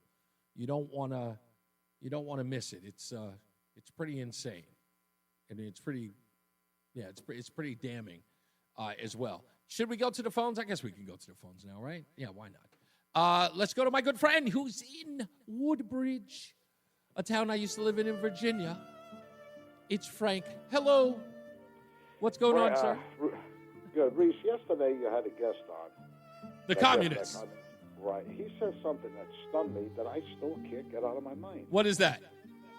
He said, well, Obama, during the 8 years he was president, we called him every name under the sun. I mean, he was some we can't repeat. He was called the communist, the socialist. Yeah. But Reese, looking back, he did the most pro-capitalistic thing a president could ever do. What was he that? Played a large role. He bailed out the banks. You Oh. can't get any more capitalistic than that. Barack Obama, think about that. Here's a guy preaching one thing, and he bails out Wall Street. He sure did. He did. So maybe Obama was a fraud like we said he was. You know what? He wasn't a communist. It's really weird. It's weird that you say that, Frank, because, look, I do give Eric this, and I think this was the thing that kind of appeals to people, as communists tend to do. They lure you in. He was dead to rights when it came to Barack Obama and why he wasn't a supporter of him. And him bailing out the banks. A lot of people on the left and even Occupy Wall Street folks overlooked it on purpose. I'll tell you another thing that I noticed about the left. I didn't even think about it. Yeah, but I'll tell you another thing there was a headline that I read today. Weirdly enough, Tim Walz, sanctuary city governor, or sanctuary state governor, right? He is now saying that he's not going to put illegals on the health care rolls in his state, just as Gavin Newsom did in California 2 weeks ago. But no rioting about that. None. No, so maybe Obama's grandmother was wealthy. Did you know that? Yes. Yeah, of course. She was a vice president of the bank. So he went, and when the grandmother basically adopted Obama. She took care of Obama. That's right, because mom was nowhere to be found. Right, she was poor. Now, all of a sudden, he goes from poor to a very wealthy grandmother who was a vice president, I believe, of a bank. You could double-check that. So Barack's been on both sides. But after thinking about that, I said, there's no way this guy could be a communist socialist. He bailed out the most important thing in capitalism. Don't forget, Frank, the reason why he bailed them out. And this was exposed by MRC TV. And I remember Brent Brozell was one of the guys that exposed him. It's like, listen, do not take Barack Obama at his word. He is the most backed by Wall Street bankers. He was he and Hillary Clinton were over. In fact, they were dueling campaigns with Wall Street money in 2008. Barack also claimed another thing, which we both had a discussion about. In fact, the Reverend Jackson and that doctor, they questioned Obama whether he was a real black man. I mentioned that. I mentioned that to Eric. That's another thing we don't want to get into right now. You remember what he said? This guy wasn't who he really thought he was. Remember what he had a chance. He had a chance to bury the country. He could have stopped that. Remember what Jesse Jackson said about Barack Obama? He said he's telling N-words how to live. I want to cut his testicles off. That's what Jesse Jackson never saw him. That's why I laughed at the inauguration at the Mile High Stadium when they put the cameras on Jesse Jackson, who's there crying. I'm like, dude, you're such a phony. It's like I'll tell you this before I go. Yes, we had a kid in the neighborhood. His mother was white. The father was black. The whole neighborhood was black except our family and the cops. They wouldn't give him the same attention. I said, could you do me one favor in the neighborhood? Could you treat this guy a little bit better? All right, we'll do it for you. Get out of here. Let's get... You know what? I'm going to give him a shot. Why not? He sent a message on my Facebook page. We're going to give him a shot, but we're going to ask him ahead of time. Ferris, I'm going to give you a shot. What do you want to talk about? Let's see if you can survive 10 seconds. Good day, Reese, on what is National Chocolate Chip Cookie Day. Make that Peanut Butter Cookie Day and National Jerky Day. I don't know if you are a jerky fan, but you can get free jerky today. Where? On National Jerky Day. Oh, everywhere. Everywhere you go that sells jerky, here's how you handle it. You assert yourself. You walk up to the jerky counter, select your jerky, and then inform the listener, or the listener, you inform the clerk that it is National Jerky Day. They express their gratitude for you pointing that out, and then you insist that your jerky be free today. See, whenever you have a national day, that item is free. And you can make it happen. Some people offer it, but if you have a strong constitution and a strong delivery, as do I, you can get anything free as long as it's a national day. But it is also National Loving Day, and you expressed your love for this woman who died young because she got the shot, right? No. Look at She didn't get the shot. She did not go. She did not want to go the medical route in treating her cancer. She didn't take radiation or chemotherapy. Well, she wanted to go the homeopathic way, I guess. I understand what you want to say, but let me ask you this. Do you know as a fact that she did not get the shot? Yes, I know for a fact she did not get the shot. All these young people are dying. How do you know her intimately? I mean, you no, know no, that well. I actually, it's called doing my research, sir. Oh, she was anti-establishment medicine. That's why she didn't get chemotherapy. Interesting. Yeah. Well, all the people that are dying before their time, 99.9% of them is because they took the jab, and what is called turbo cancer, and all other ailments that are taking people's lives, myocarditis. Ferris, you were one. Listen, you haven't said anything wrong yet. You are 100% on point. In Ananda's case, that wasn't, but you were 100% right that many people now are revealing openly that their injection of the COVID vaccine has had really dire consequences to them, and the death rate that has still not been made very public is staggering from what we're learning, at least the people are reporting. Excuse me. Speaking about dying, the Queen of Local Talk Radio has informed us over the years of Soros's promotion of assisted suicide legislation. So now I just talked about that. Well, of course you did. That's why I'm bringing it up. You told me if I stayed on topic, I could broadcast. But I can't keep you on forever because I got to get to other calls. But Ferris, why? I appreciate it. You got the best in the world. You got world's number one caller broadcaster on the. I appreciate you, Ferris. It was good. It was good. He did well. I'm going to applaud him. He was good. He lived. He lived. I got to give him credit. He lived. If he can keep it up, he can come back. Absolutely, without a doubt. Now, let me get to Patty real quick. Hello, Patty. How are you? Hi, Reese. Thanks for taking my call. My pleasure. I'm going to go back to your first hour, too. And, I think the heartfelt sympathy has to do with the cruelty and inhumanity of an open border. Yeah. And I think we pulled people, we invited them in, we told them from other countries to send them, they instructed them how to go about it. They gave women birth control before they left from where they were coming from because they knew they would be raped. That's right. Now you tell me how kind and that is. So I think the real humanity actually is in the people on this side who feel for the people who were enticed to come to a border, that actually, to be honest with you, America is not able to take this kind of immigration. We actually have an immigration system that actually it isn't fair to them to allow people to come in illegally when people are waiting on a list for years to actually come. Indeed. And you know what is the worst part about that, Patty, is in a lot of ways, it is a form of theft that these folks are getting the resources that they are, while others who come into the country legally have to wait. We have some resettlement programs that we're actually paying $5,000 a month for, and the people do not have to work, I understand. Mm-hmm. But I also wanted to talk about, you're talking about euthanasia, and we talked about abortion. As long as we keep promoting and the talking points, the narratives, they simplify and they devalue the real harm in abortion. We are going to continue to have young people do that because they're vulnerable to that. And unless we start doing more ultrasounds and let the young people see what we're actually doing, that it's not just a gob, we're going to have more euthanasia and we're also going to have more abortion because we are teaching people to devalue life. That's and right. When you devalue life, you change the culture and humanity of society. We're Spot awful on. to animals. People do horrible things to animals, to children. And it should not be tolerated in a civil society. We took a lot of authority away from our policemen and allowed crime to fester on the street. It's become violent. People who have now taken other drugs and other things, alcohol, COVID shots, have made people not be able to think properly. So we are adding to the demise of our own culture by the things that we're putting in our culture.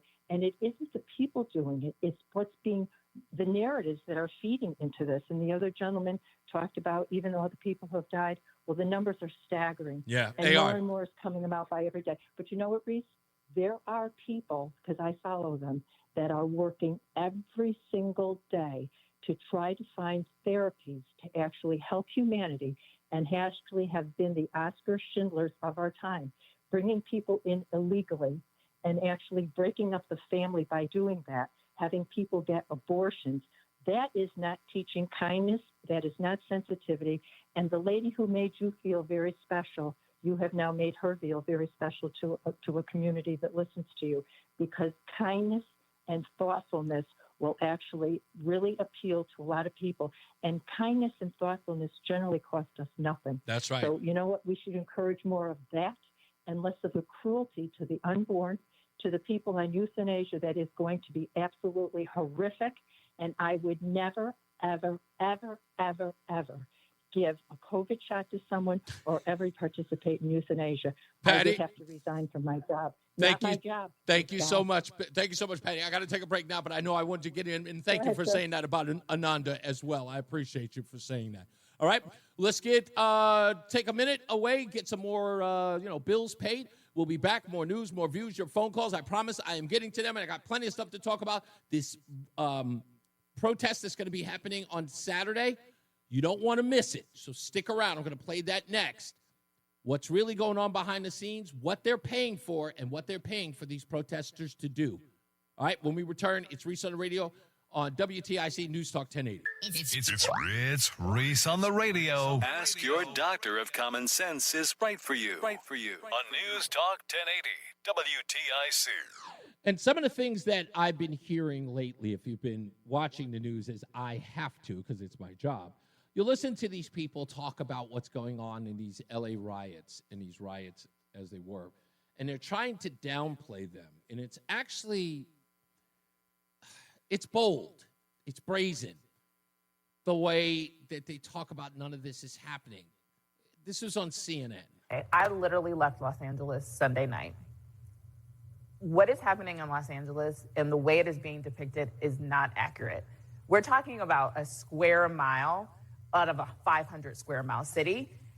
Most people are not experiencing it the way we are showing it on television, and I think we have to be very careful because there are not riots in the street. There are some bad actors, and they need to be held accountable, but we have to be careful with the language you use, because if we say riots, we cause unnecessary fear, and the real fear is when military people start flooding our streets unnecessarily. Yeah, it's the military that's showing up unnecessarily because of what they're seeing on the news, not what the police chief is telling people.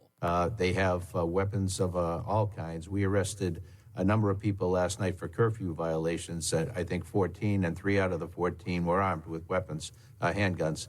And so when you look at that, what appears to be one thing is something very different.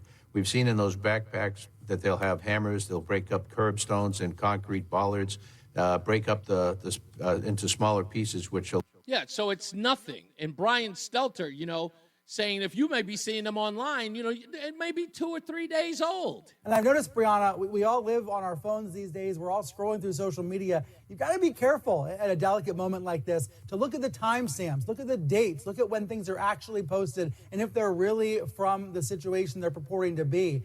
A lot of these algorithms are surfacing hours old or even days old content. So you might be looking at a video of something, wondering what's happening in LA. It's actually from 2 days ago. Yeah, so what he's telling you is don't trust your own research. Yeah, don't trust your own research. Brian Stelter has got a habit of telling people that.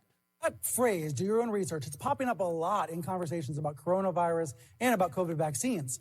Nicki Minaj used similar wording in that tweet this week, saying she was doing research. But this go-it-alone approach, doing your own research, it seems so innocent, but it can have serious consequences. Yeah, it can have serious consequences.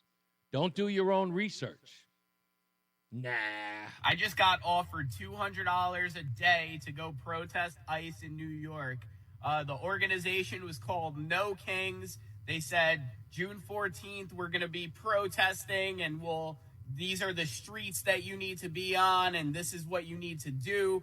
You need to cause chaotic disruptions, and they said that there's going to be pallets of bricks and different things everywhere that protesters could use.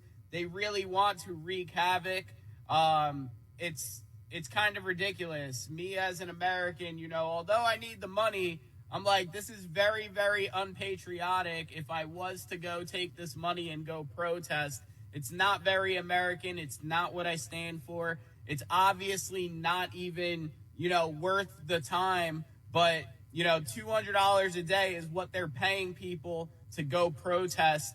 The corruption is up here because it goes way beyond these organizations. They want to destroy America, and, you know, people like me that need money are gonna go do it. Pay very close attention.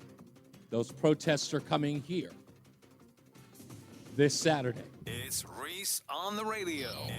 And don't say we didn't warn you on News Talk 1080 WTIC. And let's give a round of applause to Mr. James M.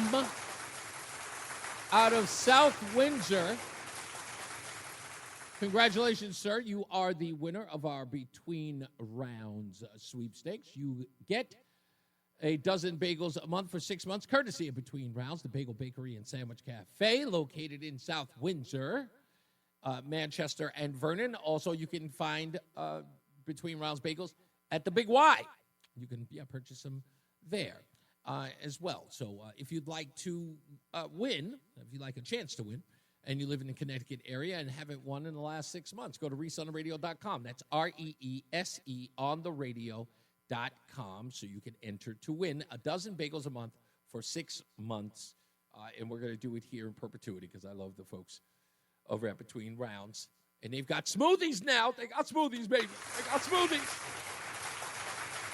I talked to a guy yesterday about smoothies, and I said this. I said it as a joke. I said, man, smoothies have gotten so expensive, they're more expensive than buying a cup of coffee at Starbucks.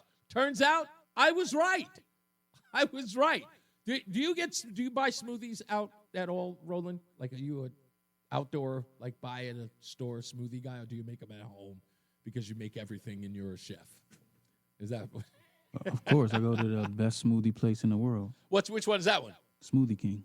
Oh, okay. All right. Well, now you got a new place to go. It is funny that you mentioned Smoothie King. So that's why I was talking to a guy who went to Smoothie King, and he told me that the smoothie that he gets is $11. Yeah, well, they have the $5 Fridays, so I think it's $6 Fridays now because they had to go up $1 because of inflation. But well, that's okay. That's the best time to go. I used to go all the time on Fridays and get the when it was $5 Fridays, and you get a big, huge 32-ounce. Yeah, I'm not whatever saying you that's want. okay. Now that's it. A 16-ounce smoothie is good. No. You need the 32 as smoothie. Why? Because it's delicious. Yeah, no, that's just way too much. That's why I'm going to Between Rounds for my smoothies from now on. That's just I'm gonna go over there and try one. Yeah, go try one. It's like that's a new thing. Go check them out. All right. Let's get another check of our weather and traffic. Jason Catarina is off, so I don't know exactly who's giving weather. But Mark Christopher, we know he's here because I would get a memo if he wasn't. He's in the BPS Traffic Center. How are we doing out there, Mark? President of the Chris Murphy Fan Club, Reese on the radio on News Talk 1080 WTIC. Yeah, by the way, we're still taking phone calls, 860-522-WTIC, 860-522-9842. The question of the day, there's an article on Reese on the radio's my Facebook page about his lack of faith, Chris Murphy, and whether or not that's a deal breaker for politicians. I remember that, and I thought it was a weird thing. I'd never read the book Contact. Do you remember that book? Anybody? Contact with, well, the movie was with Matthew McConaughey and Jodie Foster, and they weirdly made Matthew McConaughey a religious guy, like a priest or some nonsense, something like that. Anyway, one of the requirements during this Senate hearing about whether or not they were going to choose certain individuals to go up in or go into the spacecraft, Jodie Foster's character was an atheist. Was she an atheist, hon? Yeah, and she was. Yeah, so that was one of the contentious moments in the hearing. Was asking her, she would be up there representing the people of the world. And I think the speech that Matthew McConaughey said was that 85 to 90% of the people who live on the earth believe in some form of God. And how can we send someone who didn't believe in God up there to represent the rest of us? I thought that was compelling that was an argument to be made. But today, I kind of feel like there's no real interest for faith. I know it's coming back, and I've read the reports that say that many young people are coming back to the church. There's been this resurgence of faith-goers or faith believers. The what's that? I don't remember who the producers of the film are, but they did that God's Not Dead series. What's the name? Kevin Sorbo did those movies. I've seen a couple of them, and without the music, like nothing against it. I'm sorry, Christian music can be a little much. Some of it's good. I actually listened to a station of Christian music in Virginia, and the good stuff is the good stuff, like the real poppy, snappy kind of like clever music choices. They can be really, really good. But other stuff, I'm just like, okay, it's a little much. You have to have a certain taste for it. But some of it's good, and that's the thing I can't do. But I've seen those God Is Not Dead films. Not the best acting in the world, but the storylines are really good, and they deal with social and political issues. And it's great content. And we've seen those films do considerably well in the box office. So this question about Chris Murphy or if he were to be a contender and not having faith, could that come back to bite him?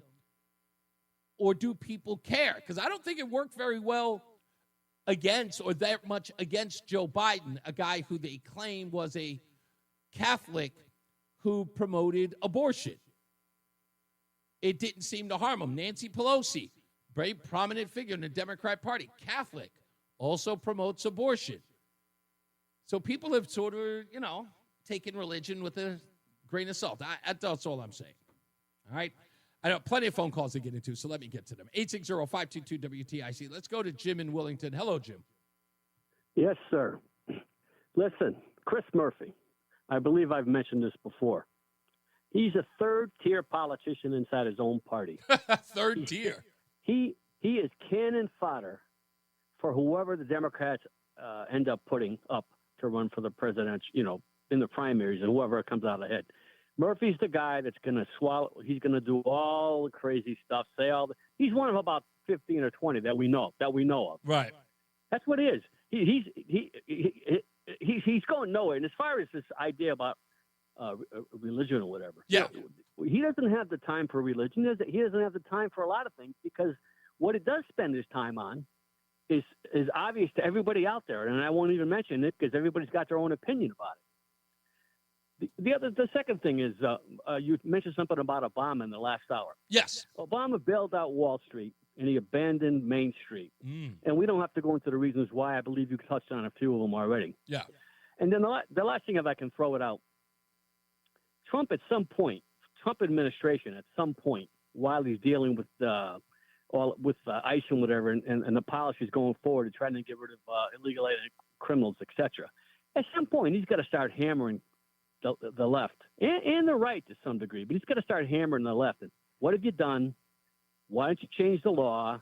If you care so much about all these people, why can't you come up with something better than I came up with in my last term, et cetera, et cetera, et cetera. He's got to throw all that in there, because at the end of the day, like I mentioned, I think on your show the last time I called, they need to drive his acceptance concerning his policy and immigration down.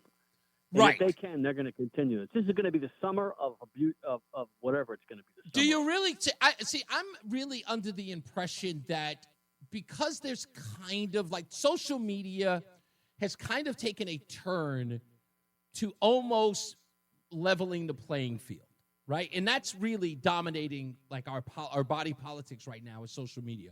And there's so many more people on X, which have given people the free reign to expose the frauds, if you will, right? So, yes, sir. Yes, sir. I think that these protests that are coming this Saturday, I kind of feel like it's different than the ones that we saw during COVID. Like when they were announcing all of those protests, they really did have the regular media or even social media, for that matter, in the bag, so they could frame it a certain way that looked positive. Now that X has given sort of an even playing field to the alternative viewpoints, they won't have that sort of way with everybody before. Do you think that plays any factor? You mentioned, I was actually going to mention X. Yes, exactly what you said. And here's the difference. previous to Musk buying Twitter. Yes. Exactly what you said happened. He gets in there and cleans house. And now X has become the place, just like you said, where people can go and they can post facts instantaneously. Whereas before, people could go on there and post fiction. The media would follow up on it. They would say the facts are because we covered it. That's the fact. Right. And right. So what ends up happening is that's exactly right. There is a turn. And X is I think one of the biggest reasons as to why. Because just like you said, people with knowledgeable people can go on there and very easily anybody can go and see for themselves and see what the deal is. With whoever's lousy policies are out there or what they happen to say. I'll say this to you before you go, Jim. What I've also noticed in the last couple of weeks, and it's only been a few, but I have noticed this. Maybe you have too. I haven't been hearing a lot of stuff from the so-called fact checkers as of late either. Like I haven't seen them anywhere. I guess I'll end with this. You ran a clip of Brian Stelter basically telling people, "Don't believe what you research." Right. Well, yeah. well, guess what? All that research ends up on Twitter when somebody responds to somebody's lunatic position. That's right.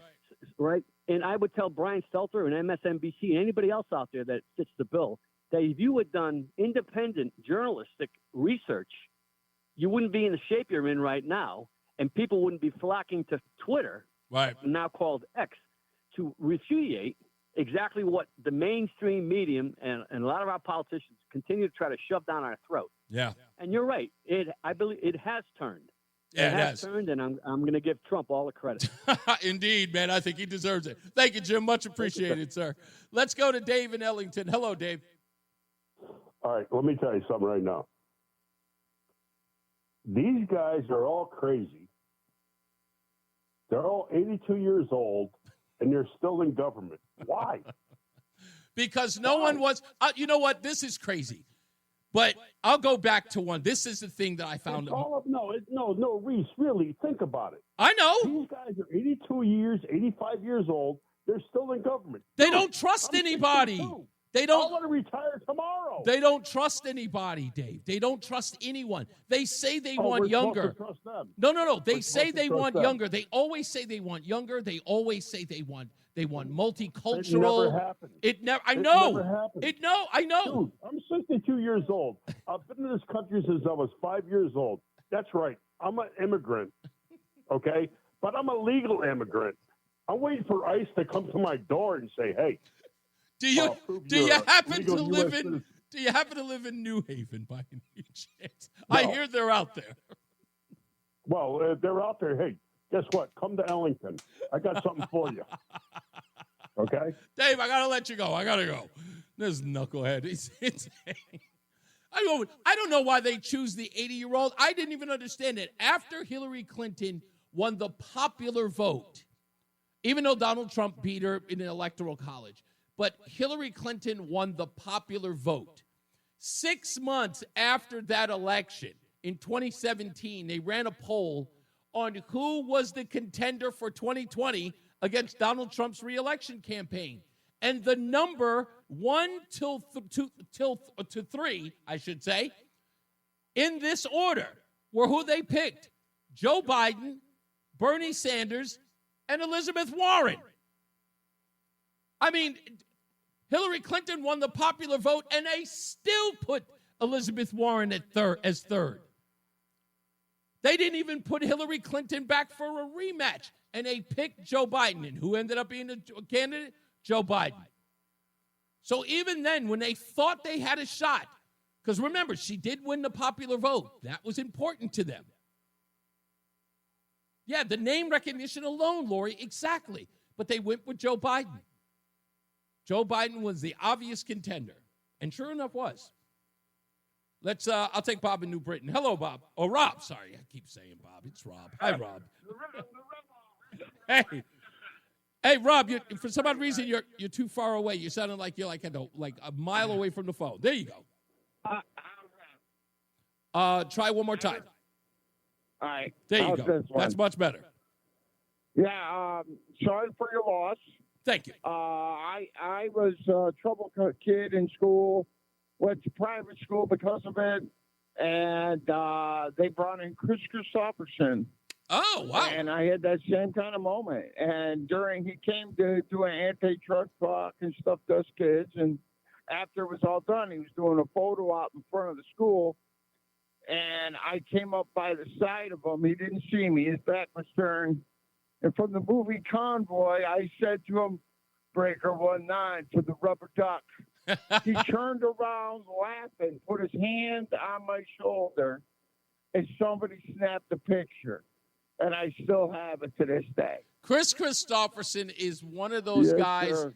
who was, oh man, how do you say it? He was, in a lot of ways, he was the Marlboro Man, in my view. Absolutely, he was in the Outlaws with. He was a singer first, then went into Hollywood.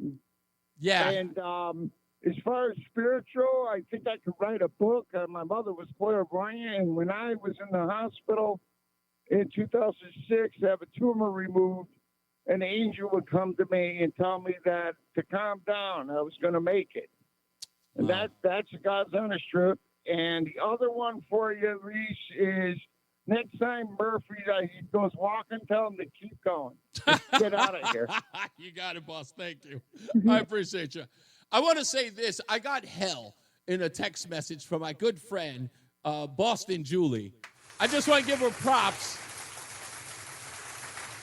because she just exposed the reason why I never tell stories about celebrities. And every time, like my wife, I'll tell my wife a story. And then when my wife, like I just saw her dad, and we had dinner, and she goes to him and she goes, tell Dad how you know this person and how you know that one. I'm like, no, I don't want to talk about that. I told you, like I tell you this stuff in conversation. It's, it's like pillow talk. Hey, I remember this. Have you ever gone to this place and that place? I'm like, yeah, I did this, that, and the third. And then my wife wants to share it with everyone. So Julie texts me and she goes, how many names you going to drop there? And I'm like, I'm not trying to drop names. I'm just telling a story. This is the reason why I don't like telling people when I know celebrities, and you keep it to yourself. I haven't told that story since 1996, Julie. 1996, or was it 96, okay? It's almost 30 years. No one's ever heard that story, ever. And then when I tell it, I get chided for name dropping. This is why I don't tell those stories. People are always stunned when they find out who I know. It's like, you know him? Yes. Why didn't you tell anyone?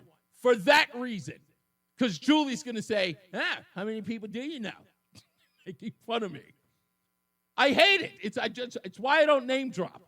It's why I don't. People didn't know that I was actually DMX's publicist until he died. Why? Because I didn't have any reason to tell anyone. I was like, really? You were a PR guy for DMX? Yes. Why did you ever tell anyone? Because I don't name drop. That's how you're supposed to do it. You don't tell anyone until they're dead. It's just the way you do it. That's how you pay homage. Tell a story no one's ever heard. It's just what you do. Let's get another check of the weather and traffic. Mark Christopher, he's at a BPS traffic center. Mark, just for giggles, most famous person you ever met that you can think of. Paul Newman. Paul Newman? Oh, Yep. yeah, that's up there. That's up there. Yep, a hole in the wall gang camp. I used to volunteer up there. Oh. And such a laid back guy. Of course. He didn't want, he's up at his own camp, and he didn't want anybody to notice him. He was just a very low key guy. Yeah, he was. Of course. That much I know. What an amazing legacy, though, with that hole in the wall gang camp. No doubt. In Ashford, Connecticut. Stay locked in. Reese on the radio is on WTIC News Talk 1080.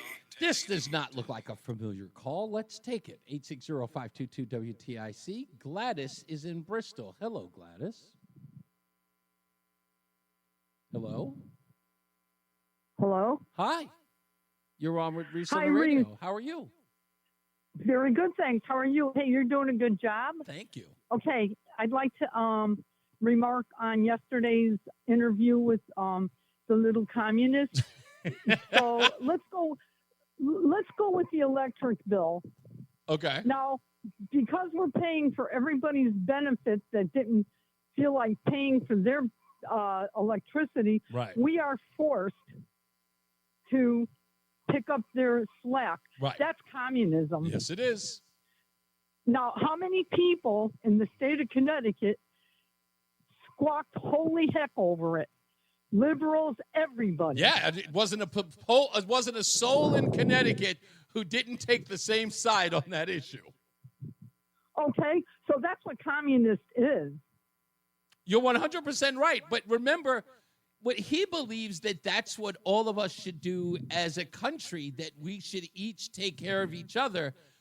In fact, in his, I guess, utopia, Gladys, he's saying that the electric company would make no profits. They would just produce that electricity for free. Oh, yeah, okay. And doctors want to work for free and everybody else. The doctors he stayed away from. Doctors, he said, no, those people should be paid for what they do. Which in my head is saying to myself, what normal person would be able to live in a world where some people were allowed to earn an income for the things that they do, but the rest of us could not be aspirational in kind? Yeah, well, guess what? Put me on the I don't want to be a communist. I don't want communism list, because I've worked hard my whole life, 2 jobs, overtime, the whole 9 yards, and I had to make it on my own. Right. Well, if I can make it on my own, so can't anybody else. Yeah, I did. You know, it's funny you say that. Let me ask you this real quick, if I can. The thing that probably makes you or disgusted with the idea of communism is probably because you've done things like work 2 jobs to make ends meet and to get ahead. And there is a sense of pride in being able to do that. Am I wrong there? No, you're right. And also, I have family in Canada. I lost 5 cousins in 1 year due to socialized medicine. Wow. That's how good it is. Okay? Yeah. That's all you need is firsthand knowledge, right? Yeah. Yeah. So if the little commie, if he thinks it's so great, go live in Canada for a whole year, pay all of their taxes and everything, and see all these slackers sitting around while he's, paying through the yin-yang, see how much he likes Gladys, that's what I always say about everything that these people try to implement. You first. I love that attitude. That's exactly right. Thank you, Gladys. I appreciate you. You have a wonderful day. And no socialism, no communism. I hear it. Gladys is right on point. You first. If they could make some sort of commune where they all live together and they make it work, maybe then you'll entice the rest of us. I don't know. The self-proclaimed love child of Rush Limbaugh. They're running a strange program, y'all. Reese on the radio on News Talk 1080 WTIC. Let's do it. Yes,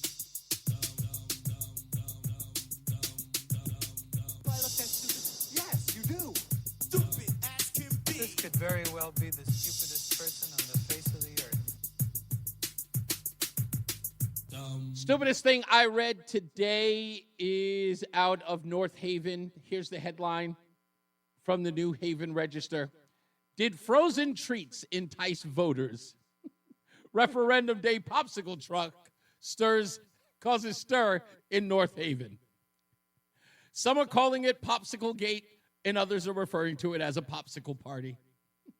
But residents who spoke at a Board of Selectmen meeting were upset that 2 officials criticized the use of a truck that they said offered free popsicle frozen treats at a polling place for the recent budget referendum. The criticism was leveled by Democratic Board of Finance member Nancy Barrett and Democratic Board Selectmen member Sally Buemi following the passage of the town's budget by about a 2-to-1 margin in high turnout. Many of them took to the microphone at the selectmen's meeting to respond to that criticism and also call on the 2 to face consequences.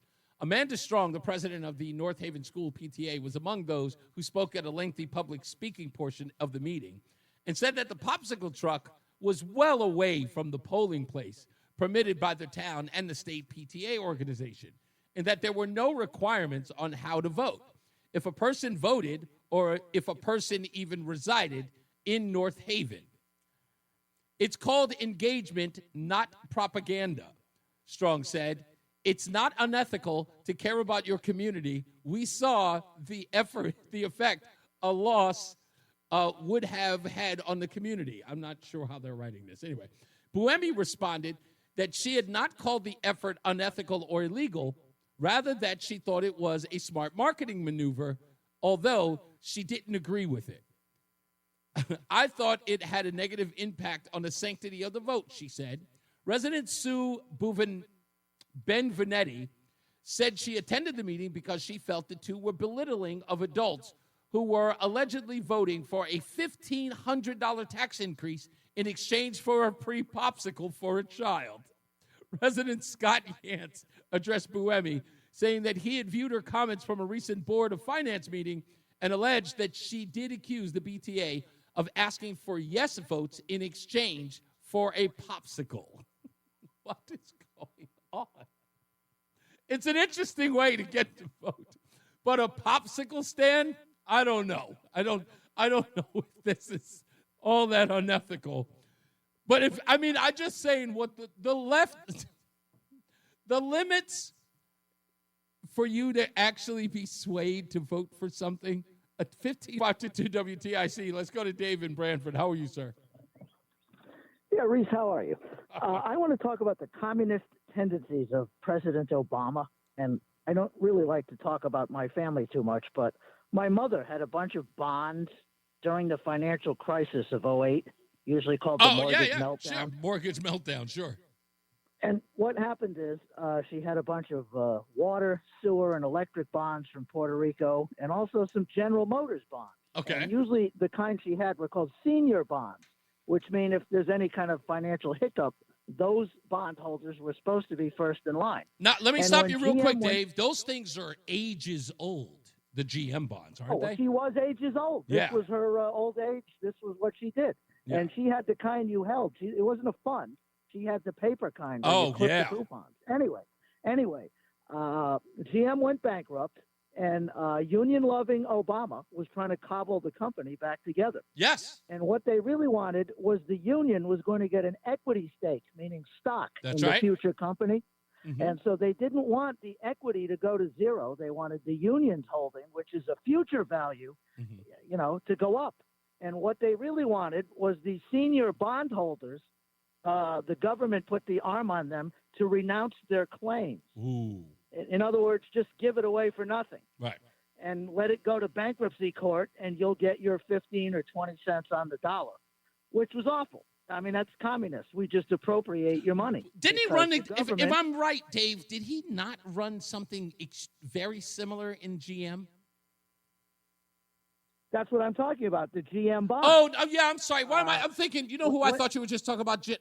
General Electric. That's right. I apologize. Yes, GM. That's exactly what they did. The GM company, when it was being reorganized, the stockholders were promoted. They're equity holders. They're usually last in line, right? To get the bones out of the dead company. But what Obama wanted was all those lazy rich people, the coupon clippers. He wanted them.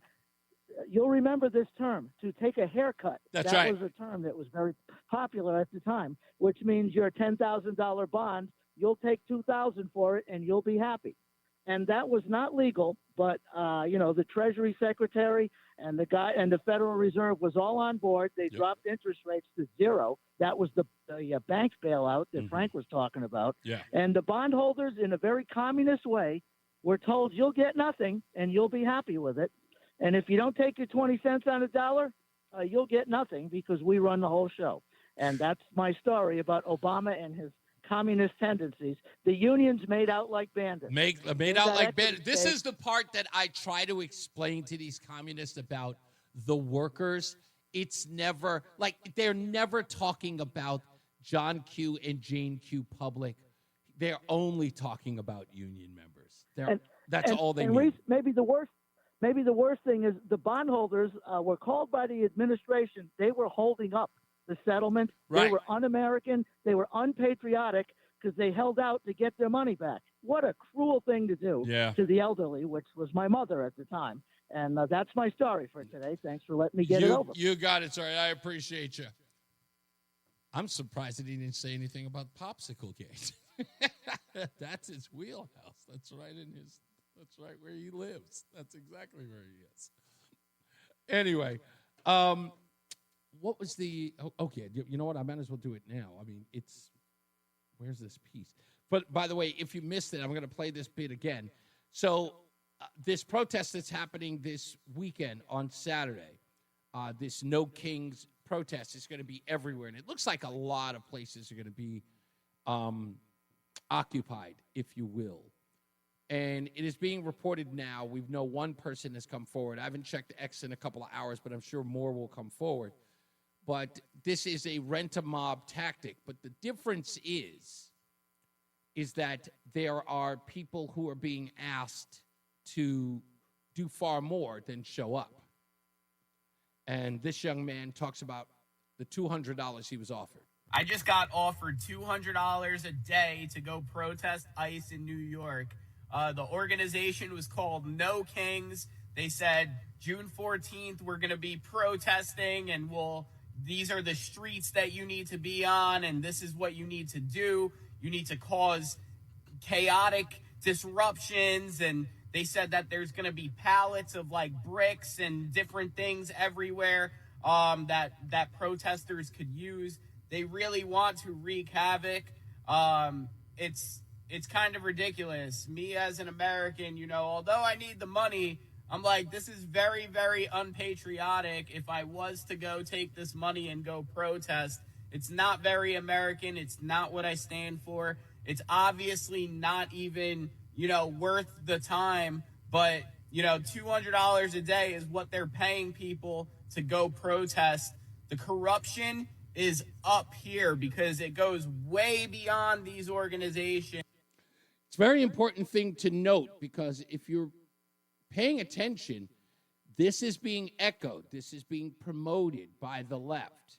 And look, I'm sorry that I'm piling on the guy, all right, but, his words matter. I mean, my first message is to keep it peaceful. I mean, obviously, this is a moment where we have to be on the streets all over the country. Yeah, my first thought is to keep it peaceful, but he knows they won't. That's not their breed. They are rabid dogs. That's who they are. They're rabid dogs. This is that constituency where they know will sacrifice themselves. They're the useful idiots.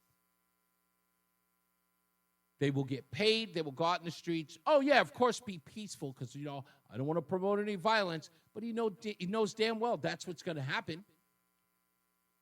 That the peaceful protests will then turn to rioting. Look, I don't know, Hartford, but Lamont, he's going out to go see an air show. Has he left yet? Isn't he going to see an air show? Who's going to call the National Guard in Connecticut should things get out of hand? Where's he going, to France? Where's Lamont going to be? Who's going to be in charge? It's coming up this Saturday. It's a protest that's going to be all over the country. Think it's a good time to leave there, bud? For an air show? You got these people screaming, talking about no kings, no kings. Got people saying that they're going to be providing bricks. I don't know. We'll see. Just saying. Let's go to, we haven't heard him in a while. Hello, George. How are you, sir? Hi, Reese. Today, Trump signed 3 bills, 3 presidential orders, 2 of which reverse the California mandates for EVs. Couldn't be happier. And for renewable energy. And it's saving Americans billions of dollars every year. It's a bad idea to EVs are a bad idea. George, I know I know you have a platform. I know you have a platform on this thing, but let me ask you this before we go. And I'll give you the last word on this because there's something interesting that came out of all of that Elon Musk and Donald Trump, back and forth.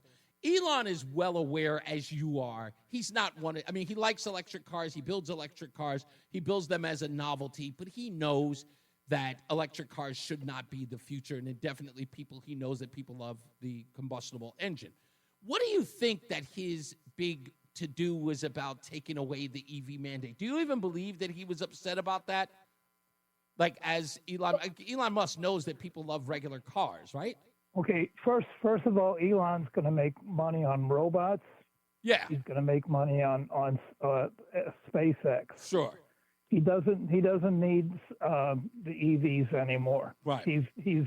He's through with probably EVs, and so is the public. So you think that was nonsense that he was upset about the EV mandate drop, like that was all made up? I think he was properly mad because he tried to save money, and he's looking at the Congress as adding all kinds of extra spending on this. That's what I would be mad about. I thought that. Yeah, I believe that more than I did about the EV thing. I was like, that seemed out of nowhere by the president saying that he was mad because he got rid of the EV mandate. I'm like, Elon's a smart guy. Every time you plug in your EV, the electric rates are going to go up for everybody else because you've increased demand. Right.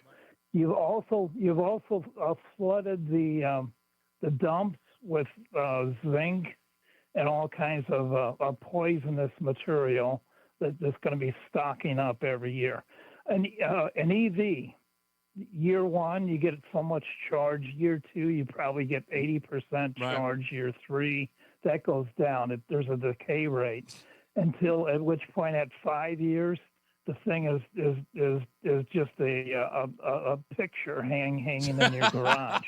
It's so funny because I try to explain to people like that, or recharging a battery, and this is something everybody knows, but still doesn't make the connection that obviously it doesn't matter whether or not it's an EV battery or it's a regular battery that you charge in your plug, that it's still going to lose its. Go ahead, real quick. Let's talk about the renewable energy now. So the wind turbines.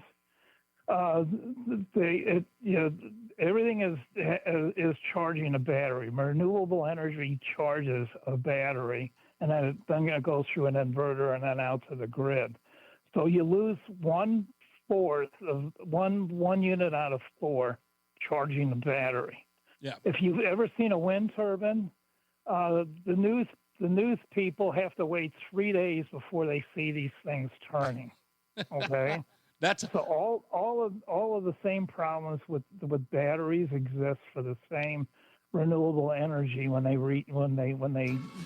charge a battery. Yeah. You are paying 4 times as much electricity for renewable energy as you would for coal or I don't think we're going to have to worry about that anymore because, as I reported the other day, we're getting more and more people who are getting off this climate change thing. But thank you, George. I got to get to weather and traffic. Let's do that with Mark Christopher, who's in the BPS Traffic Center. The hour that packs a punch. It's Reese on the radio on WTIC News Talk 1080. We're back. We'll get to your phone calls very soon, so stand by. 860-522-WTIC, 860-522-9842. And where is it? Let's get to it. I still don't know what had happened was. What had happened was. It's what had happened was. I still don't know what had happened was. What had happened was. Now, if you didn't hear it, folks, and if you didn't see it, what had happened was Alex Padilla was, I guess, stormed into a Kristi Noem press conference that was going on, and he just stormed into the room and thought that he was privileged enough to go in there and he was just going to start asking questions. He stormed the room, and officers confronted him. People, Secret Service agents or service agents there protecting her. They don't know who this man is. All they know is that some guy just barged in, and he's screaming and shouting like he's some sort of privileged lunatic. And he was forced to the ground, as he should have been. But this is also the reason why Democrats aren't doing well with men. He's standing out at a press conference, and he starts crying like a little... Senator Alex Padilla, you guys have some questions. I'm going to read a brief statement. I will not be taking questions, but allow me to read my statement. Well, you won't be... What's that about? You're not going to take any questions? Like why you barged in? Let me tell you what happened with Padilla here, okay? This guy thought because he's Hispanic, Latino, Puerto Rican, whatever, he barged in there because he thought, nobody's going to touch me. I'm a minority. I'm Hispanic. And if they do, look how bad it's going to be with the big white man taking down the Latino. I'm supposed to be allowed to go in and I'm supposed to disrespect anybody I want. What, some white woman in the office is going to tell me, a Latino man, that I can't come in and ask her questions. She must answer to me. F that. Get the ground. Hit the ground, homie. We don't know whether or not you want to make yourself a martyr. Yeah, put these handcuffs down. Yes, that's right. Eat this carpet. And now he's outside giving a press conference. I'm not going to take any questions. You know why? Because he knows he's in the wrong. Just allow me to sit up here and cry. I'm going to give my statement and I'm going to cry. I'm going to cry. Okay? They treat me bad. Let's get another check of the weather and traffic. We'll get back. Mark Christopher to the BPS Traffic Center. Reese on the radio is getting ready to drop some knowledge on WTIC News Talk 1080. Really? No drop it? I sat up here and waited for it. My bad. Anyway, Reese on the radio, WTIC News Talk 1080. We'll get to your phones in a second. First, I want to thank Congress. We'll see what happens in the Senate, but I'm going to read this story also if you haven't heard it. Congratulations to House Republicans who narrowly passed a bill today to cut $9.4 billion worth of federal spending, effectively codifying several actions by the Department of Government Efficiency, also known as DOGE. The so-called recessions package axes approximately $8.3 billion previously allocated to the U.S. Agency for International Development, USAID, and $1.1 billion to the Corporation for Public Broadcasting, you know who that is, and NPR, and the Public Broadcast Service, also known as PBS. It's got to go to the Senate, and once it goes to the Senate, if indeed it is passed, that means that we are no longer funding public radio or public television. So we're very happy to learn that. We'll see where it goes in the House. Also, I want to talk about this whole thing. Look, I said it at the beginning of the show, at the top of the hour. I think the word that's important to recognize here is equity. Oh, and let me mention, I did hear from Justin Ellicker's staff. He wasn't available today. I told them whenever he's available, he can come on the show. I haven't heard back, but they said he wasn't available today, but he could come on another day. So apparently he's interested in coming back. We'd love to work a job. I don't. I have no sympathy. Empathy, that's different, but sympathy for people who use the welfare system as a piggy bank by continuing to, I don't know, use Section 8, not get a job, not get an education, having babies out of wedlock, putting more and more children in situations of poverty. I have no sympathy for those people and their bad choices. It's not on me to care about other people's bad choices because when I make them, they don't care about me. They don't. A lot of people make bad choices that either end up in jail or whatever the case may be, end up in debt, whatever the case may be, end up in foreclosure, whatever the case may be. No one ever works provisions or makes excuses for those people. When they do, maybe they get caught in a pyramid scheme because they're trying to help their family out. There's no safety net for those people. There's no safety net for people who try to better their lives and they go belly up and go bankrupt. There's no safety net for them. Not real ones. There are some people who abuse the system, and there are others who help and assist those abuse the system. Those people don't have equity. Those people are takers. Those people are thieves. Those people, Donald, are greedy because they come here and they take.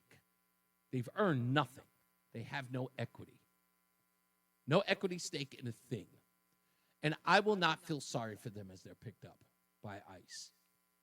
They didn't earn the right to get my empathy.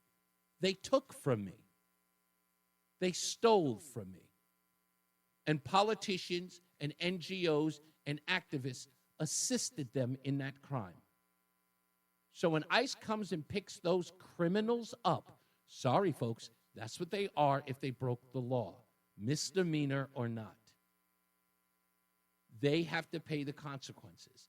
That's how that works. It's not about whether or not they stayed here forever. It's not about the job that they did. It's not about whether or not they did this or did that. It's not about whether or not they had young children or teenage children, or if there's children witnessed their parent being hauled away. That parent put those children's lives at risk, which in my book makes them even more criminal. You came into this country illegally, you didn't fix your status, and you brought children into that? Your broke ass didn't get an education. You put yourself in poverty to a point where you couldn't even get a job at McDonald's, and you decided to get pregnant. How many times? Oh, and on the side, you wanted to be a drug mule, and you want me to give sympathy? Oh, hell no. You put no equity in. You stole from all of us. And you didn't ask permission. Politicians didn't ask. Nobody asked. And they told us, they admonished us for even asking. Why do we have to? Can't we protest? Don't we have a say? We were told no. We were called racist and bigoted if we did.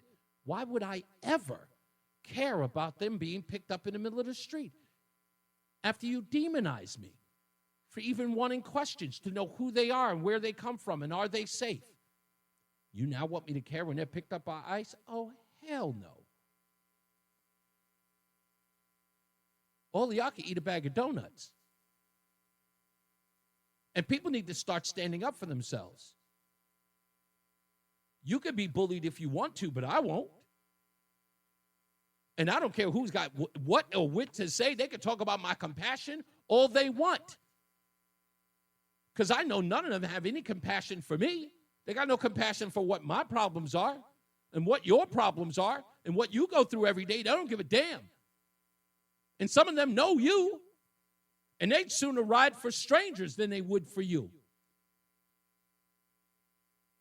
All of them can eat a bag of donuts.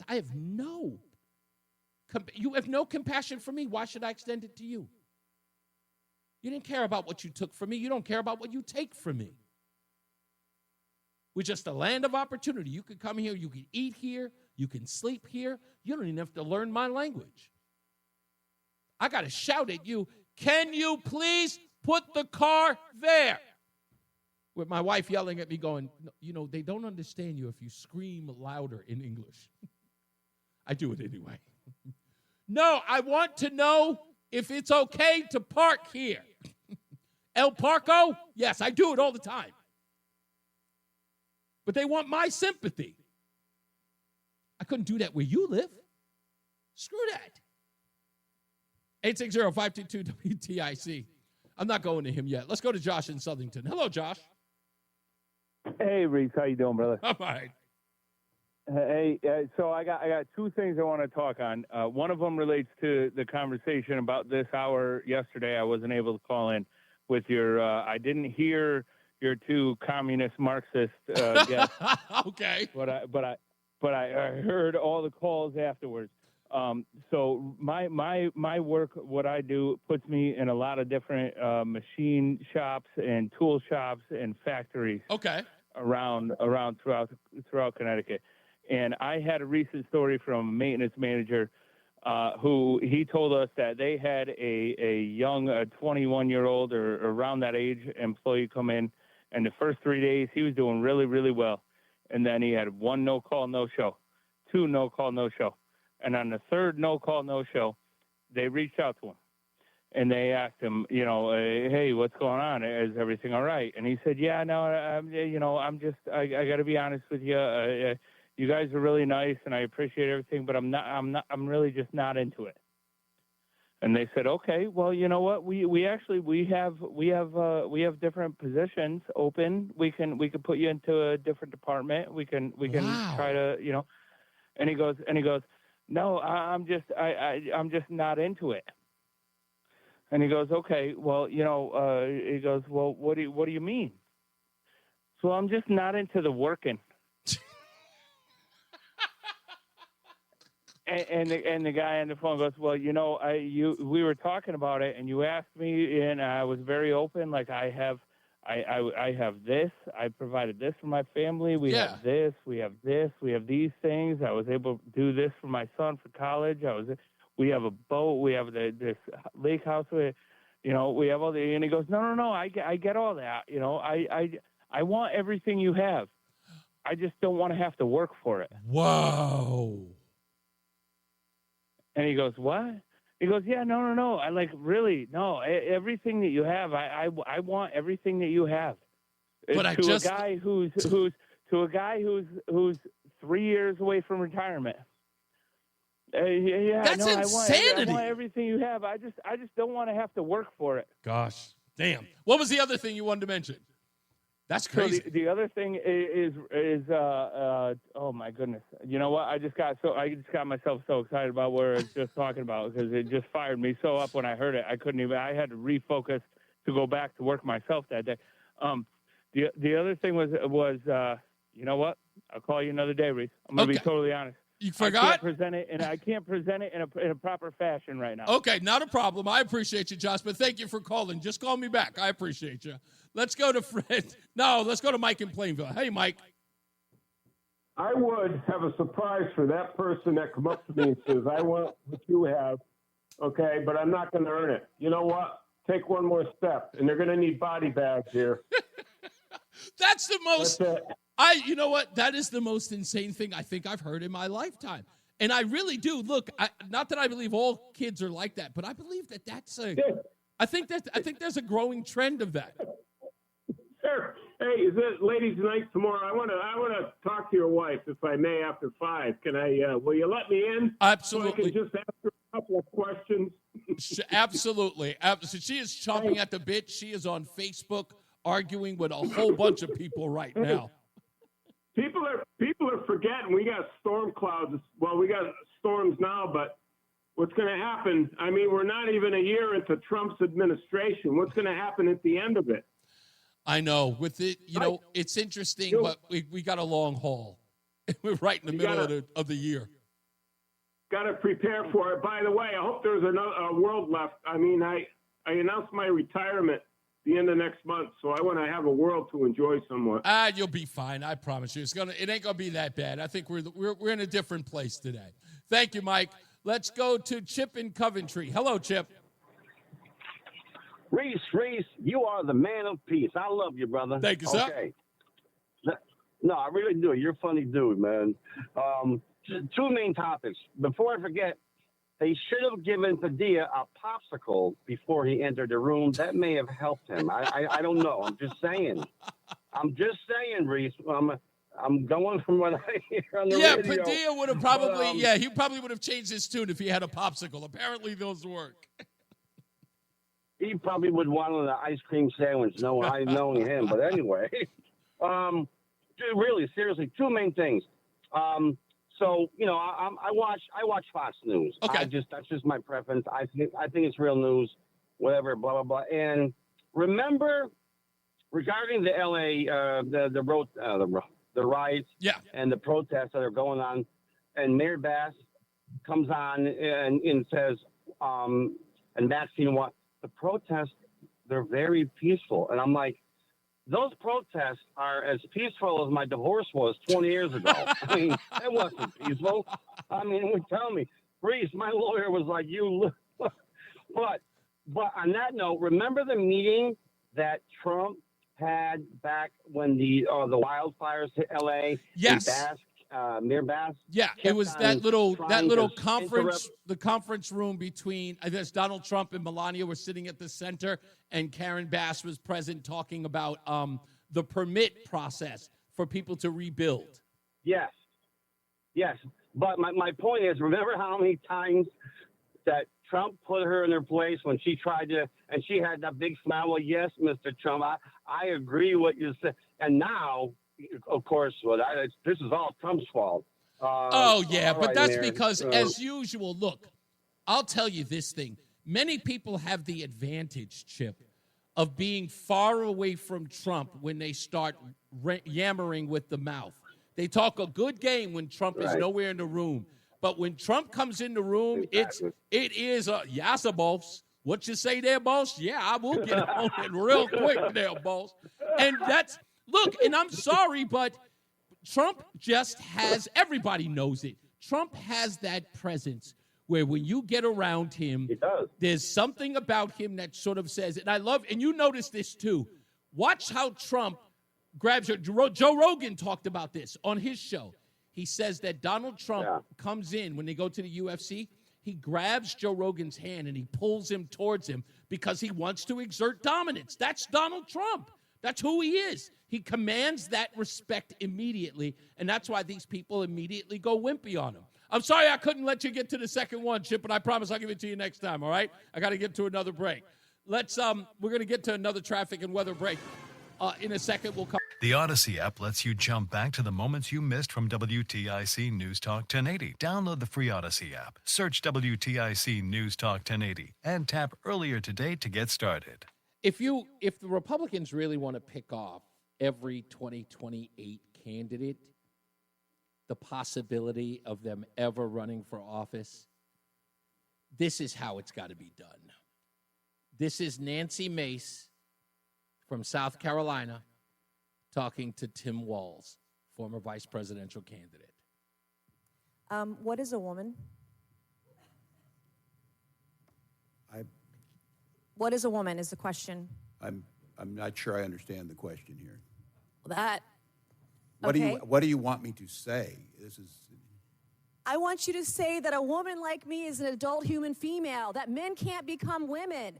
You guys are the party of violence, and you're the party erasing women. You don't respect us. You're a bigot. You're a misogynist. You're a sexist. That's why you got to win. You got to call him to the face. He can't answer can't answer the question, what is a woman? You got to get him on the record. That right there, disqualifying. Sorry, just is. Just is. That's the way it's got to be done. It's the only way you can get these people, to get their head out of their rear. That's just the way it's got to be done. I see everybody's trying to turn the Padilla thing into a thing. They're trying really hard to turn it into a thing. It's not. It's just not turning into a thing. Let me see if I can find this piece. I think CNN is asking the question of whether or not Padilla's arrest is a bad thing. Here it is. This is CNN just now. Point. This is a federal building. You can't just, wander in there necessarily. What reporting do you have, and how should we, in your view, be analyzing how we're seeing these agents respond? Well, it's easy to think about this as one incident, but actually from a law enforcement perspective, we're really looking at 3 separate incidents that happened within a short period of time. First, you have the DHS secretary who is addressing the press. This was not a Q&A period, and she's interrupted. She's interrupted by someone who is speaking very loudly, and so her security detail confronts what we obviously now know to be the senator, and at that point, he is now going to be escorted out. You can't interrupt something like that that's already in progress without having those consequences. But the second incident, in my view, happens the moment as officers are trying to lead him out, he then turns and walks back towards kind of into those agents. At that point, from a security detail perspective, we're taking this person out against their will. We've asked the person, and again, this is... Yeah, that's it. You were told by officers to remove yourself from that, and you said, nah, screw that. I'm going in. I'm not going to pay attention to that authority. I'm a senator. Forget about the rule of law. Get to the ground, homie. Yes, taste that carpet. Yes, we put it in back in 2003. Smells like it, doesn't it? What's up, everybody? You know who it is. You know who it is. You know who it is. It's Reese on the radio. Frederick Douglass of the 21st century. It's WTIC News Talk 1080. Oh, I totally forgot. I got to do the thing. And it's not there? I did this. I fixed it. I thought I fixed it, and I ruined it. I actually screwed it up. I cannot believe I did. Anyway, here it is. I'm sorry. Forgive me. It's coming now. Lightning round, lightning round, lightning round, lightning round, lightning round. That's right. It's a lightning round before we get up out of here. Taking your phone calls at 860-522-WTIC. Let's go to Craig in the car. Hello, sir. Good afternoon, Reese. What's up, sir? They have got to start cuffing and stuffing these people that are in Congress. You know, since when did winning an election give you a force field around you from the law? Don't. It doesn't. I think that's what they're trying to do. I Doesn't. think they're trying to create a viral moment because, in fact, I just saw that someone, like within 5 minutes of him going into the room and being accosted, that there were people online posting about it within minutes. So it may appear that this whole thing was coordinated. Well, of course it is. I mean, the Democrats in Congress are just the Kardashians of elected officials. I mean, it's. So I need to get back to your two communist callers yesterday because I couldn't stay on hold, unfortunately. No problem. You know, I'm going to teach them a lesson, and I'm going to tell you a personal story, and I don't do that very often. That you don't. But when I owned my company about 20 years ago, I had elevated one of my foremen to my personal assistant, and I gave him access to the books. Oh, wow. And after the first week, he looked at the books, and I know you've been through this, brother. He looked at the books, and he said, I'm looking at the numbers, man. And he said, how do you pay your bills at the end of the month? Wow. And I said, well, sometimes I don't. And he looked at me, and he said, thank you. And I said, why? He said, because I always get paid. Yep. And that's the sacrifice that we make. It's a choice we make, right? We want to put ourselves in that position, but sometimes you have to sacrifice yourself to help your employees out or your vendors out or the people you do business with.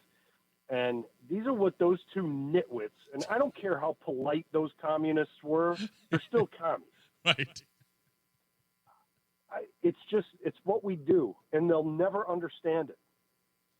Because they don't see, you know what? It's not so much that they don't see the risk, they'd never take them. Because that's all I would ask of them, is to take the risk and then come back at me with the communism is better. Right? Just go out there and be a success. They don't have it in them. No. Look, I mean, Reese, I'm 55. I don't think I have it in me anymore to do it again. Right. But there was a long period of time in my life when I had that drive and that hunger, and I was willing to sacrifice it all for the blue ribbon. And I know you were too. Mm-hmm. And you get to a point where, you know, is the pearl worth the dive? Probably not at this point. But there's some people that even in their teens, in their 20s, and their 30s, they won't take the risk, and they're willing to criticize you and I. Yeah. And you know what? Go take a leap. Oh, as I always say, eat a bag of donuts. You get what I'm saying. Either way. Much appreciated, sir. And you know what? I totally get it. And I thank you for sharing that, Greg. Let me get to some few more in the lightning round. Let's go to Ray, who's in the car. Hello, Ray. Hi, Reese. First-time caller. How are you, sir? It's a pleasure to have you, sir, and thank you for joining us. Why, thank you. I'm just a little confused by living in Connecticut. If I were to be surrounded by a group and I felt for my life, can I drive off, or am I going to go to jail? So I didn't hear that. Wait. You said if you were surrounded by a mob, like they're doing. There's some, surrounding these cars. Yes. And they're subjecting the drivers to a dangerous situation. Yeah. Connecticut's not a stand your ground state. No, so, it is not. Do I get put out of the car and maybe lose my life, or do I protect myself? You know what? To be honest with you, the first thing I would do is I would become Spike Lee, and I would turn the cameras on and film everything. And if one of those guys were to get remotely close to, or if I saw them swinging for the glass, I got to step on the pedal. I just have to. Absolutely. And the consequences thereafter have to be there. But to make sure that camera is on, because look, there's this thing that I used to say, Ray, and there are only two things in the world that are respected. Okay? The first thing is violence, and the second thing is video. And it just is, because what I mean by that is somebody can come at you and want to take everything from you, but the only thing that they respect is the violence coming back on them. Because if they don't get the violence, they'll take advantage of you. If they know they have the upper hand with a gun or with their fist or with their body, they will take advantage of you and you don't respond in kind. So the only thing they respect in that situation is violence. And on the other hand, as far as the media and as far as the police are concerned, the only thing they respect is evidence. And the best evidence is videotape. So if you get yourself a video is worth 1,000 it's words. worth 1,000 because then it codifies where you were and what was going on in real time, and it is irrefutable and non-negotiable.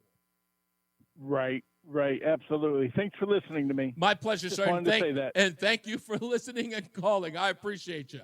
Okay, here we go. White Mike is on the line before we get out of here. What's going on, sir?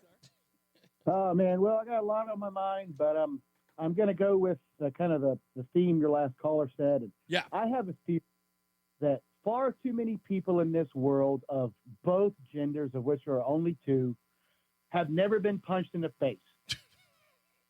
It's funny that we see violence everywhere, but I agree with you. Not enough people have experienced it. Dude, I'm watching these protests, and there's invariably some broad who is using the worst language she can, cursing like a sailor, and waving her hands in the face of a man. Mm-hmm. And I'm thinking, if I did that to some random dude in the street, I'd be prepared to crack. Yeah. Because I know the consequences of my actions. And unfortunately, it seems like Senator Alex Padilla, or whatever he is, doesn't know that. That little wuss has been punched in the face. I'm pretty sure Adam Kinzinger has been punched in the face. Eric Swalwell hasn't. These people all need to understand that sometimes your mouth is going to that my dad used to say, your alligator mouth is overrunning your hummingbird rear end. Mm. Oh, that's a good saying. I never heard that before. That's a good one. Absolutely. I think that the funny thing I saw in the LA riots was when the one idiot, I guess people were starting fires and some mounted police were there. Did you see this one? Yes. And there's the golden rule when it comes to police is don't touch the freaking horsey. Never. And this guy started touching the horsey, and some female mounted officer who, loved her horse, because broads with horses love that horse. Horse girls are crazy. Yes, they are. He cracked right across the dome. I saw that. Giant whip, and then a bunch of cops whipped his ass. Yeah, I saw that. It's funny because, and I know you know this, but for those of you who do not, the mounted police, the reason why they're used, in essence, is just as Mike described. More people, even in riotous situations, respect horses, and they actually abide by the police when they're mounted because, the horse is kind of, to a lot of people, subconsciously sacred. So when a horse comes in, because of its size and, of course, its mass, you kind of like back off when you see a horse. You don't want to get near him because he'll trample you. I actually had a police horse, step on my left foot, and that bruise lasted for 12 years before it actually went away. Dude, how could you tell? You're black. No, hey, I'm light skinned on my feet. If you were to see my feet in the lineup, my wife says people would think I was a white person. They're very pale. So there's a protest in the county seat of my little county on Saturday. Yeah. I know it's going to be the typical bunch of old liberal bitches that have been. You can't say that word. You got to. Sure, you can. No, you can't. Not on this network. So I figure I'm going on Saturday and I'm going to protest them as loudly as I can, wearing my MAGA hat and my bulletproof vest. Be careful. Look, Mike, be careful. Because as I don't know if you heard me earlier, apparently they're going to be supplying bricks at these things and telling people to mess stuff up. So please be careful if you're out there. Son, I have a pistol. Okay. Well, don't get into that kind of altercation. Just be careful. If a brick flies at me, as the sheriff down here just said, I'm putting people down graveyard dead. Hey, you know what? I got to give it to Ron DeSantis because he told people, as what's his name, Ray, who just called. Ron DeSantis made that announcement on Jesse Waters yesterday that says, look, if you are surrounded by these protesters in your car, you're hearing it from the governor. Take them out. Yep. Like you got to mow them down, especially if your life and your family are in danger. And my last saying here is the only people who ever complain about fascism are communists, because fascism came about as a direct response to communism. That's right. You say it every time. Thank you, Mike, as always, sir. You got it. Yeah. Did he not know that? I had to learn the hard way. Janine, she's bored and she got to be. I was talking about, what was his name? Not Roger Clemens. The other guy. Why am I forgetting his name? Anyway, I was talking about that whole to-do about the passing of one of the Red Sox, and I used the term son of a bee. And she gave me an email. You can't use that language. So, no, you're not allowed to use the B word here. We're family-oriented and highly respected news talk station. Oh, somebody used the B word? Yeah. Did you miss it? Oh, wow. I thought you were there. Nah, I got it. Okay. Don't frighten me like that. You put me through hell. You're such a son of a gun. See, I almost said it there. Anyway, we got plenty of news and views tomorrow. You may have noticed that I did not do Negro Nonsense for Thursday.